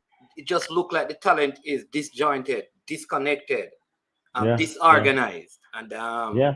you know, yeah, yeah, And you can't have a successful team if if it's there like like they look like I said they look like they just came off the plane and playing again. To be honest, yeah. I see a couple of persons. Let me just get a couple of these saying that does that matter if you are getting the results though? But are you going to get the results? winning cures everything, right? Yeah, yeah, well, that is true too. Yeah, Yeah, yeah. Listen, I can tell you this, right? You can be disorganized and win when you have Lionel Messi consistently. If you have Lionel Messi, you have Cristiano Ronaldo, you have Mbappe, you have yeah, Van Dijk on the same team, you can be disorganized and win all the time. But when you don't have top class talent and you're yeah. disorganized, you're going to win some of the times and you're going to lose some of the times, which is what is happening with the team right now. You know, Absolutely. yeah. Like somebody saying, it's like all money and all the cost. I Yeah, mean, when you get the different players from the different teams and put them together, they are yeah. the best talent, but they don't. Yeah, that's a very Yeah, good one. Yeah, yeah. You don't know each other. Like I don't know what he's going to do. Like the player beside me. I don't know what he's gonna do. I don't know if he likes to pass it this way. I don't know if he likes to pass it this way. I don't know if he likes to dribble. Like I just don't know because like you don't work with them enough. yeah, yeah. And then someone says Jamaica. Pesa says Jamaica is not like the big nations in Europe and South America. We are not so fortunate, so we have to use it for now, which is just picking up players everywhere and have them play. Well, that can work. No, we have it. We can still. I still believe that we have to find some under 12s. Yeah, Say you you have to start out start with from there. 100, and by the time you Yeah, get to 14, you only have 70 left. By the yes, time you get to U16, you have yeah, 50 yep, left. By the yep, time you reach to U18, you have 30 left. By the time you get to yeah, under 23, you have 15 left. That yeah. 15, Is you the find core. 15 Is the others core. is your Yeah, core, and you find 15 others to you build work around it. Yeah, to build around them, which is the point I think you're trying to make, Annie. absolutely, absolutely. Yeah. And then I see Mockingbird saying that team chemistry, team cohesion is underrated because as a culture, we are very individualistic in terms of, yeah. Yes, we are, but still, football is not a one man show. One man can't win it unless you name Messi or Ronaldo. You know, Yeah. so even though you're individuals, you still have to connect with each other to build a program. You have to depend on somebody else to help you get to where you're going. Yeah. And then I see Donovan Carter saying, Bomber Williams, one of my favorite reggae boys of all Appreciate it. time. Yeah, Appreciate man. it. And then, but Andy, shouldn't the coach be put in a system that will at least give us a chance? Well, the coaches, I'm sure he's working on the sessions, the practice sessions, and he's putting the system that he's worked in practice that think will be beneficial. Like I have no doubt, like with Tapa and Paul Hall, that they don't know what they're doing. Of course, they know what they're doing, but you know it's just not showing on the field at all. Yeah, yeah, yeah. So I will come into a close now. So I want you to tell me for all the young footballers out there who want to make it pro, what would be your I was talking to um Renon. He's one of the big scouts. He gets a lot of Jamaicans, right? Over there Hmm. in Europe. And I was talking to him. I mean, he said, listen, what can I tell a player? Talent is everywhere. Be professional and be disciplined. He said that as a person, the two things you need to do is to be talent is everywhere. Hmm. What is going to separate you is your professionalism and your discipline as a player. What say you? I agree with all of that, but the player has to want it or believe that he's good enough to be, you know, to be where he is. Like I said, for me, like I knew I was good enough, and it came easy for me at a young age. And like I said, it like I didn't, I did not want it to, like I just settled for being mediocre. And as players now, you need to be striving for more. You need to want to be better than the person before you. And I don't think we do that now.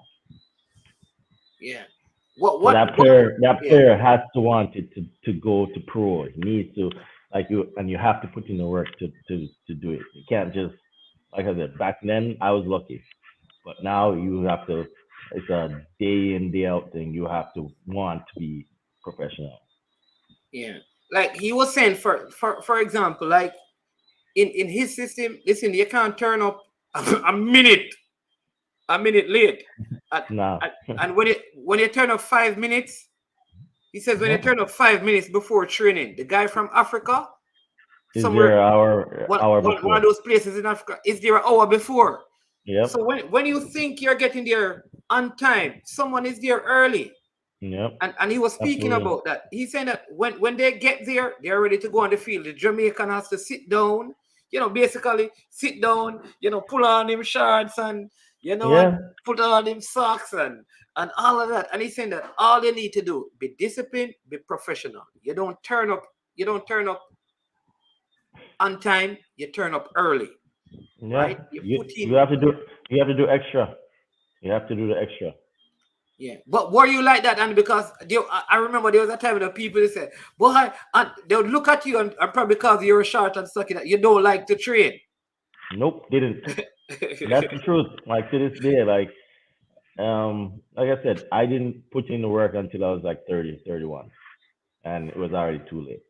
Um, I never like to lift weights.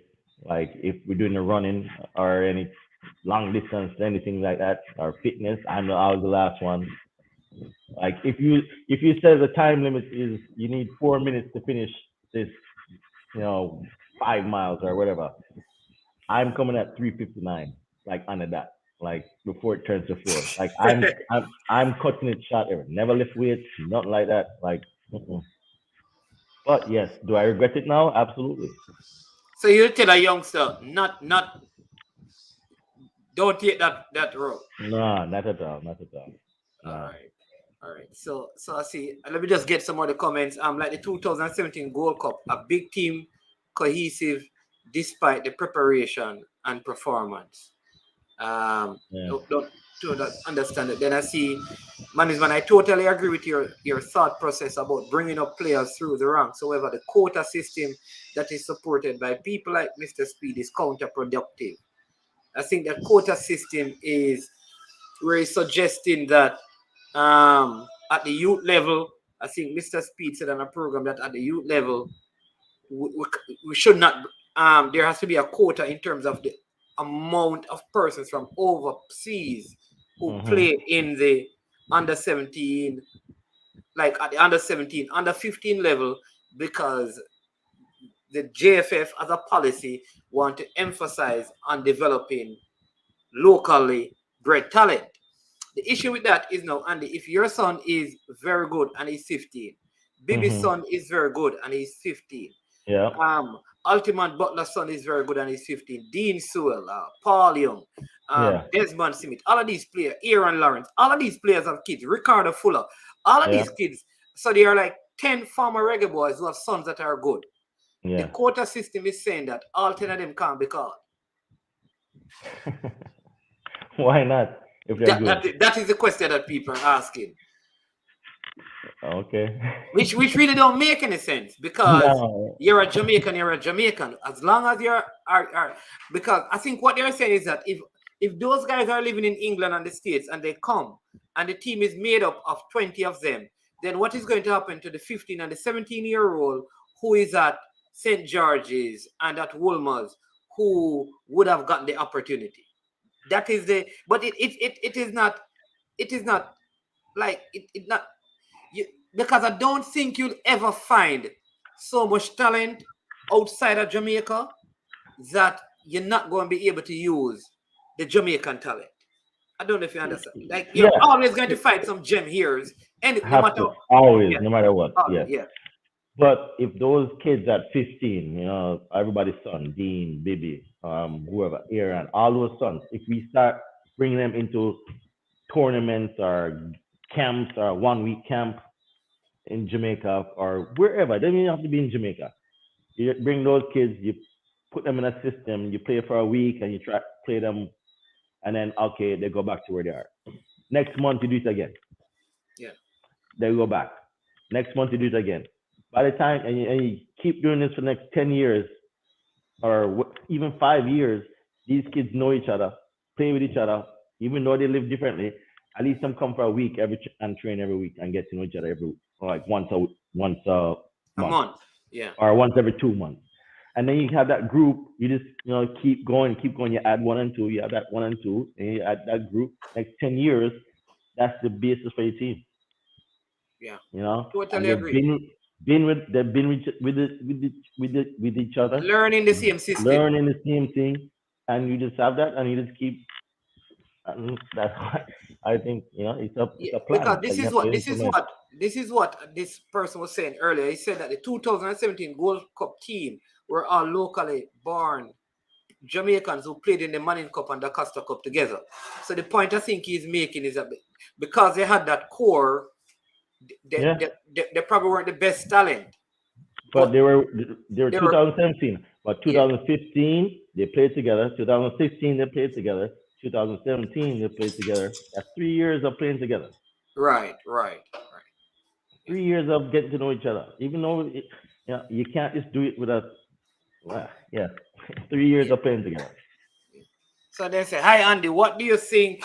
Why do you think it is difficult for some Jamaicans to get a consistent run in MLS, like Fisher, Vassal, others?" I think we spoke to this earlier. Yeah, it's just like I said, commitment. Like I don't. Maybe Peter changed now, but before I don't think he wanted it as much as when he lost it. Now he might be, now he's back in it again. And like you said, you need to show up early. You need to be professional. You can't be late. You can't all of that factors, Yeah. even to the Do state. you call him and talk to him, seeing that you had such interest in him, and just check up on his game, or have you opened yourself so he can call and talk to you, or you guys just have not had Well, contact? no, he has my number on WhatsApp and we texted each other, but his agent at the time was Damani Ralph. Yeah. So me and Damani are real good friends, and I kind of communicate through Damani rather than through Peter. Okay. All right. And then this is Andy. What was the story behind you allegedly being scouted by Flamingo while you were at George's? Um, I, I, Don't remember. They don't look like you. Go ahead. no, I don't recall that one. I do remember when we played in that Napoli. Remember that little tournament we Right, spoke with about? Napoli, I knew. Flamingo, Allman, and all the Costa. Yeah. So I remember Napoli, whoever the Napoli team was at the time, spoke to my parents, and that's when my mom was like, "Nah, he's going to college." Oh. And I was, yeah. So I do remember that, but Flamingo, I don't recall anything about Flamingo. Yeah. Okay, okay, okay. All right. Yeah, yeah, so it's kind of funny, right? Because this whole conversation gone down to the 2015 because I think one of the teams that with Schaefer had a lot of with Murray with I think Mariappa, Wes Morgan was in that team. That Mhm. team did very well. They went to the finals as well. Mhm. So, but again, those guys were playing a lot of games together. I Yeah. think the issue is it's not about local or overseas. It's about how many games Together. is a crop of players playing Yes. consistently together heading 100. into the World Cup campaign. And I think that is Uh-huh. where the conversation needs to be. And it can't be about English born or local born. Is the crop of players that we're going to use for the World Cup campaign, how consistent have they been playing together? Because you said it, the key factor in the 1998 campaign was the The bonding. bond. That's what Yeah. you mentioned, the bonding at Yes. the house. And are you not trade up what you learned at the Mm-mm. house? No, not at all. And that's the thing. Like these guys like need to play together. Like you can't have say three play this window, then five play the next window, and then two play the next window. You have to have more than that, you know. Yeah. And it has to be a lead up thing. It can't just be all right. We're in the third game of World Cup qualifying, and you have a brand new team. Like, nah, that can't work. I mean, you're in the US, and this is the final question I'll ask you is, and what did the US do to kind of get this right? So many youngsters. This team could play two cycles. Hmm. The present crop of USA players, I know a lot of them play in Europe as well. All right, let's Like look the at this. majority of your squad is from out of Europe. All of those kids played in Florida together. Pulisic, Weston McKinney, they all played U14s, U15s, U17s. All of them played together growing up. Yeah. All of them. You mean McKinney, Western McKinney? McKinney, Pulisic, all of them played U17s, U15s, U16s for US growing up. They all played together. Whoa, whoa, Yeah. that's So, interesting. yeah. Remember That's like, the U17s or the U15s? They had a program down in Bradenton, Florida, and that's where the kids would go. If you're good enough, that's where you go train for the US team, and you live there. IMG Academy, you play there. That was the last batch of guys that used to be that U17 program. Those guys, Weston, Christian, um, like all of those Tyler guys played in Adams. there. Yep. There are Yep. Tyler Adams Oh, as well. yeah. Okay, Hmm. where and I know there's a way. I mean they have it's like I said that they have like 16 players that Hmm. could, yeah, yeah, that could actually play in the next cycle of the World Cup, which is what we'll see. But outside of Peter Lee Vassell, I mean, are there any other young talent you have spotted in Jamaica, probably in schoolboy football, in the college systems there, or in the USL, or professional? Honestly, the last 2 years, like since COVID, everything's gone into shambles. So I can't say I've been up to speed with all the Jamaican local players, or even if they're not on the national team, or USL, like even USL, like even with COVID, like I'm not up to speed to tell you like who's the Yeah. next big and upcoming thing right now. To be honest. All right, people. Yeah, we head into. We have 11 minutes to close out. So if you have any question, you can just shoot them in for Andy because you hear his little pet started crying out and said, "Please, it's time for me to eat. It's time for me to eat. It's time for me to eat." So I want to Yeah. let him go. But somebody says, "Greeting my fellow knight." I don't know what that means. That must be some St. George's thing right there. Yeah. Yep. The great bomber wishing you and your Yeah. family happy holidays. All right. So Gunner for life. He's an Arsenal fan just like you, huh? Yeah, yeah, yeah. I mean, although they really robbed us recently, you understand me? That's what you're saying, robbed. Yeah, there was a clear penalty, and I didn't listen. That referee. We don't want to get down. Listen, people that say I don't talk about Arsenal on this thing because there's a vendetta against Arsenal. The man wasn't going to give the goal. People, can you believe that? The ball is in the back of the net, and he wasn't going to give the goal. And you really think is the referee is the only reason? The referee was coming back. All right. And you know that this referee got suspended because of the last game he did with Arsenal. He comes back to referee Arsenal game, almost got himself suspended again. But we're not going to go down that here. Yeah, man. But yeah, man. So you're saying you have not been watching, but who is the favorite? The player that you have your favorite player to play with? Ooh. Or give me three of the players you Jamaicans that you love playing with. Tapa, Blacka, and Peter Cargill. Peter Cargill, Tapa, and Black. Black. All right. Who are some of the defenders that you really, boy, they gave you a hard time? You just probably it's not in Jamaica because you always probably it's in MLS. I don't know. No, Pepe for sure. Like he was one of the most underrated defenders in the national team, to be honest. Okay. What about them Alexi Lalas and those guys? What about No, sir. Not at all. Like nobody from America. Eddie Pope. Eddie Pope probably. What about that Mexican captain? Always wore number 4, played at Real Madrid because you had gone up against him a couple of times. Oh jeez, what's his name again? I can see his face. Rafa Marquez.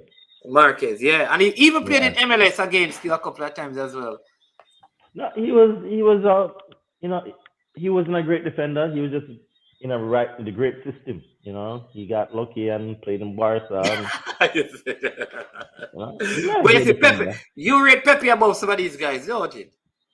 The different kind of players. Like if like I said, if I was going to war, I'm bringing Pepe with me. Okay, if you're going to war, you're bringing the Pearl. Yes. Okay, all right. I mean, which team is your favorite team? I don't have a favorite team. Like so for me, it's like I grew up watching Napoli because of Diego, and of course Liverpool with John Barnes, and and then move on to Manchester United with Dwight York and Andy Cole. But I never really had a team. And then when I got into scouting, like I can't support any team. I just support players. So like any player, I can tell you players I like, but I can't say international players that you like then. Oh, well, number one for me is Messi. Another one that was super underrated for me was played for Japan. Played Nakata. He played in the World Cup against. Yes, he did. Yeah. Yeah. Nakata. Hideshio Nakata. One of my best favorite players to watch. Okay. And so just Messi and Nakata. Anybody else? No, Roberto Baggio. All right. Currently now, I'd have to say the kid from Barcelona, Pedri. Okay. Yeah, he's another one I like to watch play. Who else? And who is the player? Go ahead. Vinicius Jr. right now. I think he has taken over the superstar role from Brazil superstar from Neymar. And then another one that you need to look out for is Luis Diaz. Plays for Colombia and plays for Porto. Yeah, you need to look out for Saka at Arsenal. Okay. But you know the next question now, as we come, ask Andy. Let me see this one. Ask Andy if he thinks your own schoolboy football league would help to improve the talent. Meaning Yeah. instead of like to play the football All year high round. school Yes. all year round, if that would Yes. work, Absolutely. Yes. yeah. Yeah. Yeah. All right. So not a favorite team. You called out some of those players' name and think somebody asked earlier if you'd be if about. Let me just get this one. Very good question they ask about coaching. Hmm. Where is it? It is oh geez. It's about coaching in Jamaica, or I want to make sure I get it. I don't want to misquote them. Yeah, if you'd coach the national team, would you be? I think that was a question. That would you be open at this point in your career? Do you think you're at the place where if there was a vacancy in the national program, you would coach, and at what level? At the senior level or at the like you take a U17, U15, or Yeah. I would do a U17, U15, and then first, try and start with that first. But I wouldn't never ever turn on opportunity to coach a national team. But my preference would definitely be work with the younger guys, and then seeing them moving on to the next level after my helping them move on to the next level would be more beneficial to me, to be honest.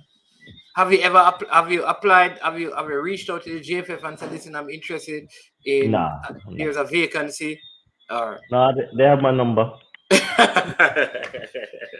all right. Okay, okay. Listen, there are so many people watching. Oh, somebody's saying that.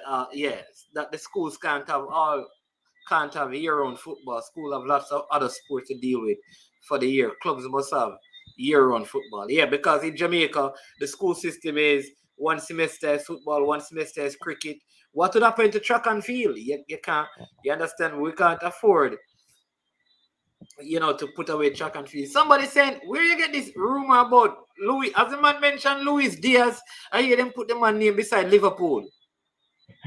I think I did see that already, rumors already. But funny story. I scouted him, met him personally Yeah. when he was tried to get him to Real Salt Lake, and um for $50,000 at the time, and 50,000. yep, Uh, this is uh, 4 or 5 years ago. I went and they down to and they Colombia. turned it down. Yeah, I went to Colombia, met with him, and watched him play. And I'm like, came back and I'm telling Real Salt Lake, like, this is a kid we need to get. And they said, nah. Who said no? Real Yeah. Salt Lake or the kid said Yep. no? Nah, the Real Salt Lake said no. Whoa. Yep. And look where he is now. You're a good scout, man, because some of the names that you mentioned, I mean, look like you can't, you have an eye for talent. Yeah, I'm okay. You can see where Real Salt Lake is now in MLS. Yeah. Half, yeah, all of those guys I brought to RSL right now. They're playing for them. Oh, awesome. Yeah, Awesome. so they play what, another 30 minutes before they play. So Yeah. Yeah. I'll be All right. rooting for them for sure. Yeah. Chris Roman is asking you about the six that St. George's just got. I think they played Charlie Smith. Like So I said, I don't follow Manning Cup anymore or anything. So I don't even know if Bert is still coaching. Bert is still yeah, coaching Georgia. yeah. Yeah, and they Yeah. got 6-love, they got 7-1, and they get it 6-love again today. Like What? this is the worst in the history Wow. of Neville Bell coaching.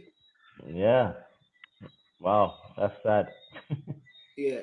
Dean Sewell here, Dean Sewell says quality Yeah. beyond this stature should have been the starter in the World Cup team. That's how I felt too, Dean.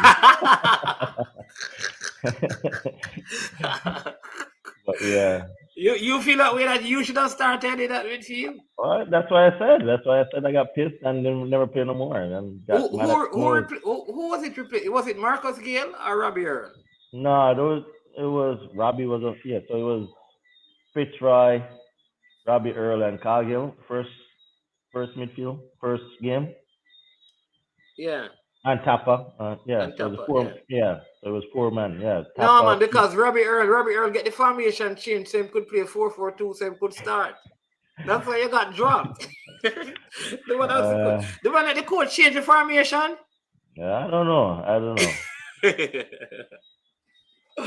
Because you weren't playing that formation all the way up. No, I think the World Cup game was the first game was the first game you actually played 4-4-2. mm, yeah, probably. Yeah, because we played 3-5-2 with Bibby Yeah, out and wide there you go. And and then Dean on the outside and there you go. yeah, But yeah, in order for for Robbie Earl to start, the yeah. formation had to change. Okay. Yeah, I didn't remember that, but yeah, that's possible. So that's how you ended up on the bench. Yeah, because you had what? It was Bibby left back, Frank Sinclair, Pepe, and who was right back for the first game, Croatia game. Anybody The remember? first Dean Sewell, who remember the starting 11 for the first game against Croatia? We can. Didn't Duran started that game, and Pepe and who again? Who again started? Frank Sinclair. Yeah, and Frank Uh, Sinclair. Yeah. Okay, okay, that was the starting four. Somebody's going to give us a starting team. Yeah. Yeah. Yeah. No. So all right. I see Dean will respond. I soon get to that. Oh geez, the comments coming. Somebody says St. George's is using coasting because some senior players not vaccinated. Okay. That's above my pay grade, so. Yeah. And then Sefton Rice said we need Andy as a scout for the GFF. I don't think they have a system scouting the players. Probably Right. not. And then Owen saying that Anandi was centre back in that first game. And So it how was you played? Yeah. so it was Bibi, Pepe, Anandi, and Frank in the back. Hold on, let me pull it up. Yeah, somebody says no. The coach changed once we got to the World Cup. It changed because Simons didn't believe we would do well in the tournament. See what I mean? Yeah, And then probably. Yeah. Damian Thompson said, Bama, one of the skillest midfielders Jamaica produced, bar none. And this is Devon Porter, the man who got some of those players into the team. Then Andy Williams, I believe you should have played in that midfield. Robbie Earl tricked the coach into doing that, and Marcus Gale still vexed about it. I don't know, yeah. Yeah, yeah. And then And then in the next game it put Daryl Powell was in midfield over me. And then he got the red card in the Argentina game. Yeah. True. Yeah, and I was laughing on the bench. Now you're laughing. Yeah, I was like, that's what you get, Simon. So yeah, man. He did answer that, Barrington. They're asking if you'll be interested in scouting for the national team. Anything to do help the national team, I'm more than happy to oblige. Absolutely. Okay. And then Dean says Sinclair, Lowe, Goodison, Gardner, Cargill, Yeah. Whitmore, Thank you. Earl, Yeah. Simpson, Burton, Hall. That was the starting 11. Tell you that Dean still would remember, man. Because he was not happy about being on the bench either. No, same remember every man who starts. Yeah. So he would remember everybody who was on the field instead of him because he believed that he should have been started at right back. Over Frank Sinclair couldn't juggle a ball. I don't know how he played for Chelsea. I don't know how he played professional, but yeah. I agree with you. You say he couldn't juggle a ball. No, couldn't keep it up to 5. You mean you're serious or you like you Ask Dean. I'm swearing my life.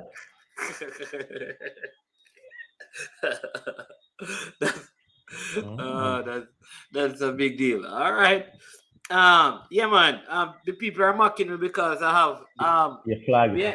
Yeah, because I have this TV and they always say we have a big back TV there. Right? It looks like a microwave. So I put the flag there now. So everybody mocking me that they're gonna sign a petition for the big back TV Yeah. to return. What we changed it up. They said, but listen, I want to thank you so much, Andy, for coming on. It has been a while. And Hmm. it was, but it was such a good conversation. And, we want to say a big thank you to you because you were so instrumental in that campaign.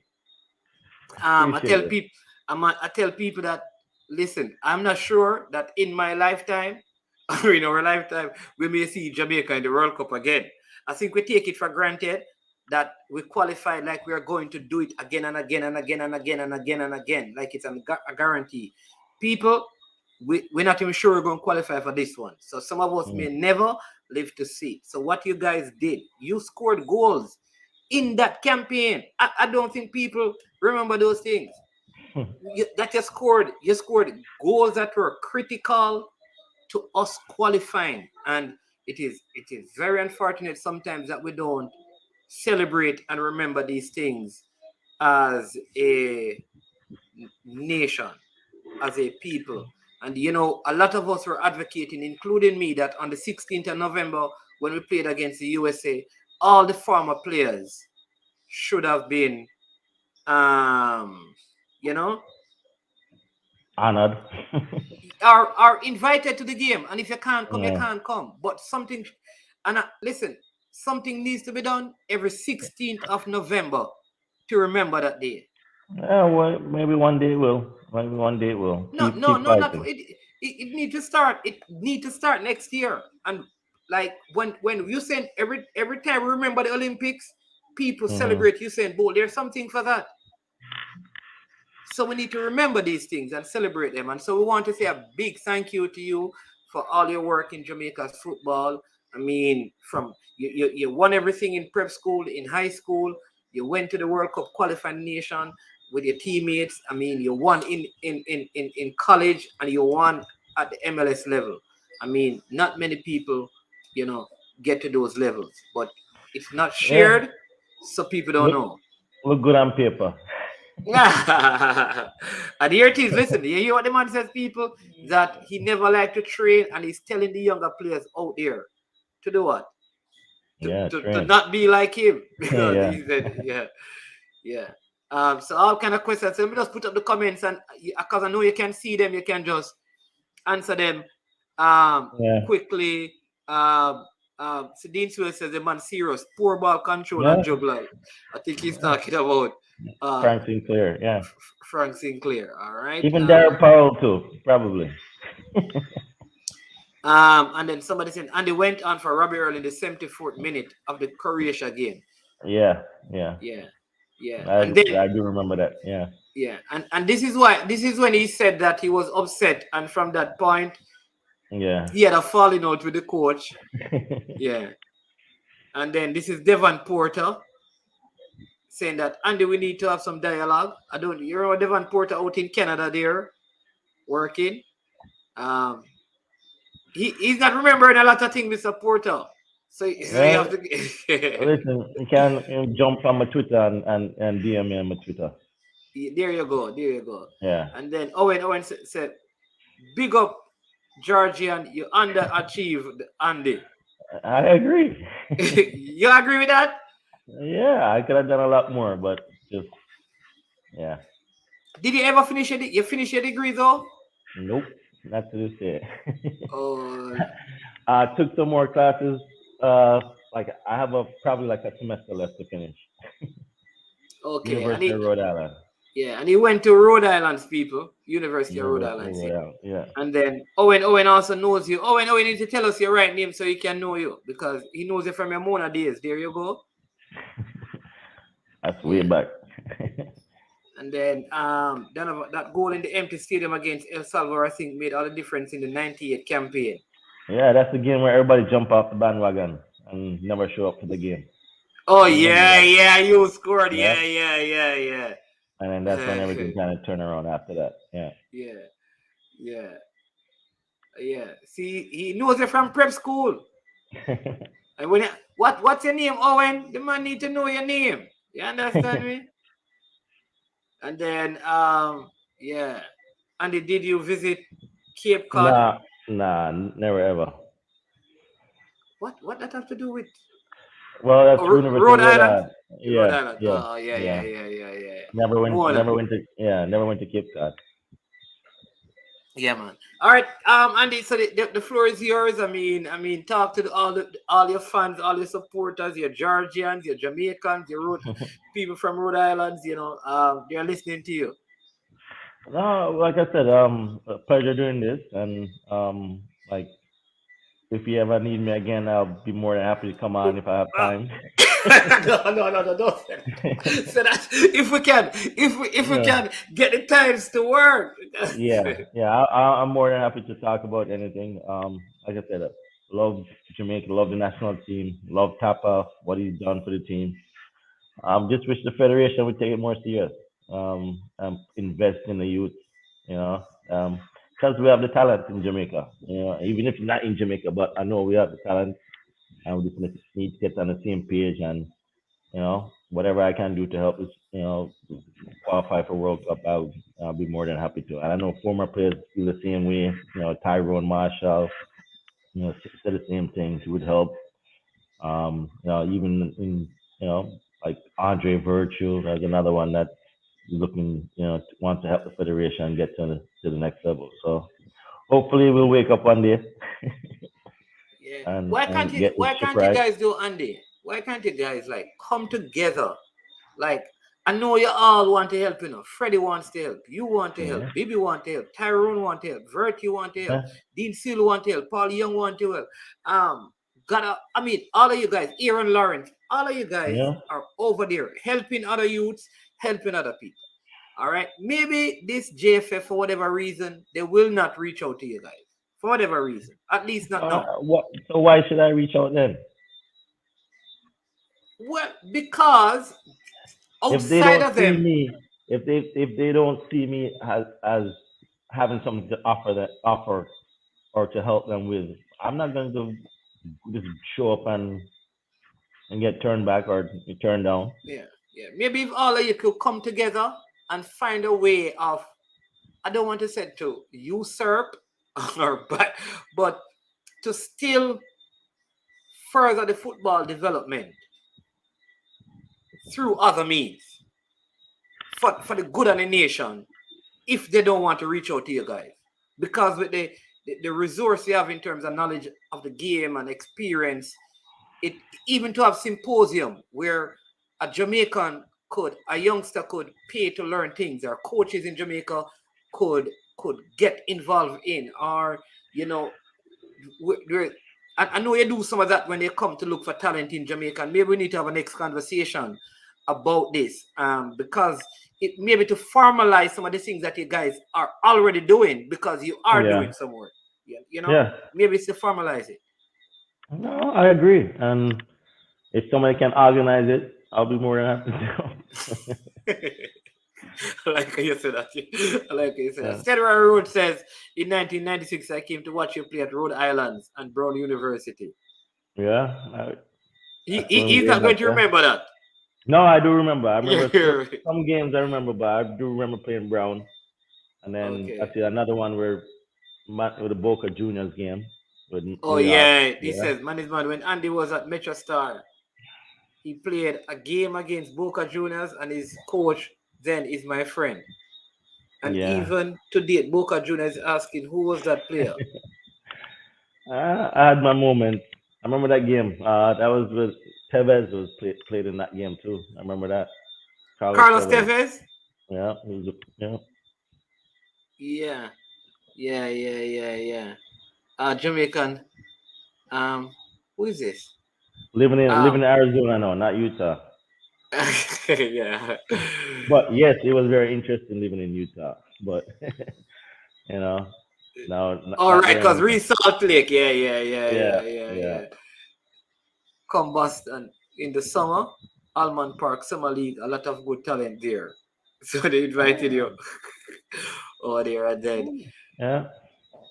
the old mayor and here saying management Freddie wants still give him Devon Porter info and let's get Louis Baker paperwork fast track and then to be here by January. We can get Baker in January window. So what this guys people you don't know what Dre saying. Louis Baker is a Chelsea player who can play for Jamaica. Mm. So Freddie used to work with the Chelsea Academy. Oh, So because with what's his name? yeah. So that's why. Yeah. All right, and then someone here is saying that find some talent where you are and tell the JFF about them. Just do your part and don't let it be said you didn't try. Thanks for your service to the nation. Team Oh, wash and wash it. I've done that before. The players, I've done that before, suggested players, Yeah, but like I said, it's not my choice to pick players or anything. yeah, man. Yeah. All right. Well, sir, thank you again, sir Andy. Yeah, I mean, really, really a good. Oh, geez, this guy wants all the details. Arizona, Phoenix, or Tucson. Phoenix Chandler area, close Yeah, to Phoenix. Yeah, Chandler. yeah. But thank you again, and I know that we'll talk. Hmm. It was so good, having you. I know you have a game tomorrow. All the best. Thank you. Yeah, man. So all the best. Is a senior team, the US what UPSL, FC Arizona UPSL team. FC Arizona. Yeah, and I Yeah, mean continue to do well. Loud music entertainment. So Jano, big up Andy the yeah. bomber. How did you get the name? From Georges. It was we played. It was we played one game against. I think it was Dunoon at the National Stadium, and I scored a right foot volley about like 20 yards out. Like let's like one of the perfect. I can remember this day. One of the perfect shots I ever took. Right foot volley, scored, and then the next week National Stadium again, same thing, left foot volley, about the same distance, scored. And then we had a security guard and like at George's that used to follow the team like um big time named Spanner. And like the next week at school, he's like, "Why, Andy? Them bomb that you drop, bomb this, bomb that." And from that's why it just says bomber, bomber, bomber, bomber. And I used to hate it, you Yeah, know. Yeah, I used to hate it, but that's how it goes. When you hate something, it sticks with you. So yeah. So what did your mother do the first time a man come here gate and say, "Mama, Mama"?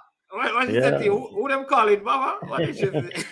no, but yeah, and stuck with me ever since, and I just love it too. So Yeah, man. All right, so mm. there you have it, people. You hear how he got the name, man who dominate. Yeah, schoolboy football, played for the national team. Listen, Deans will have all the stats he's giving you.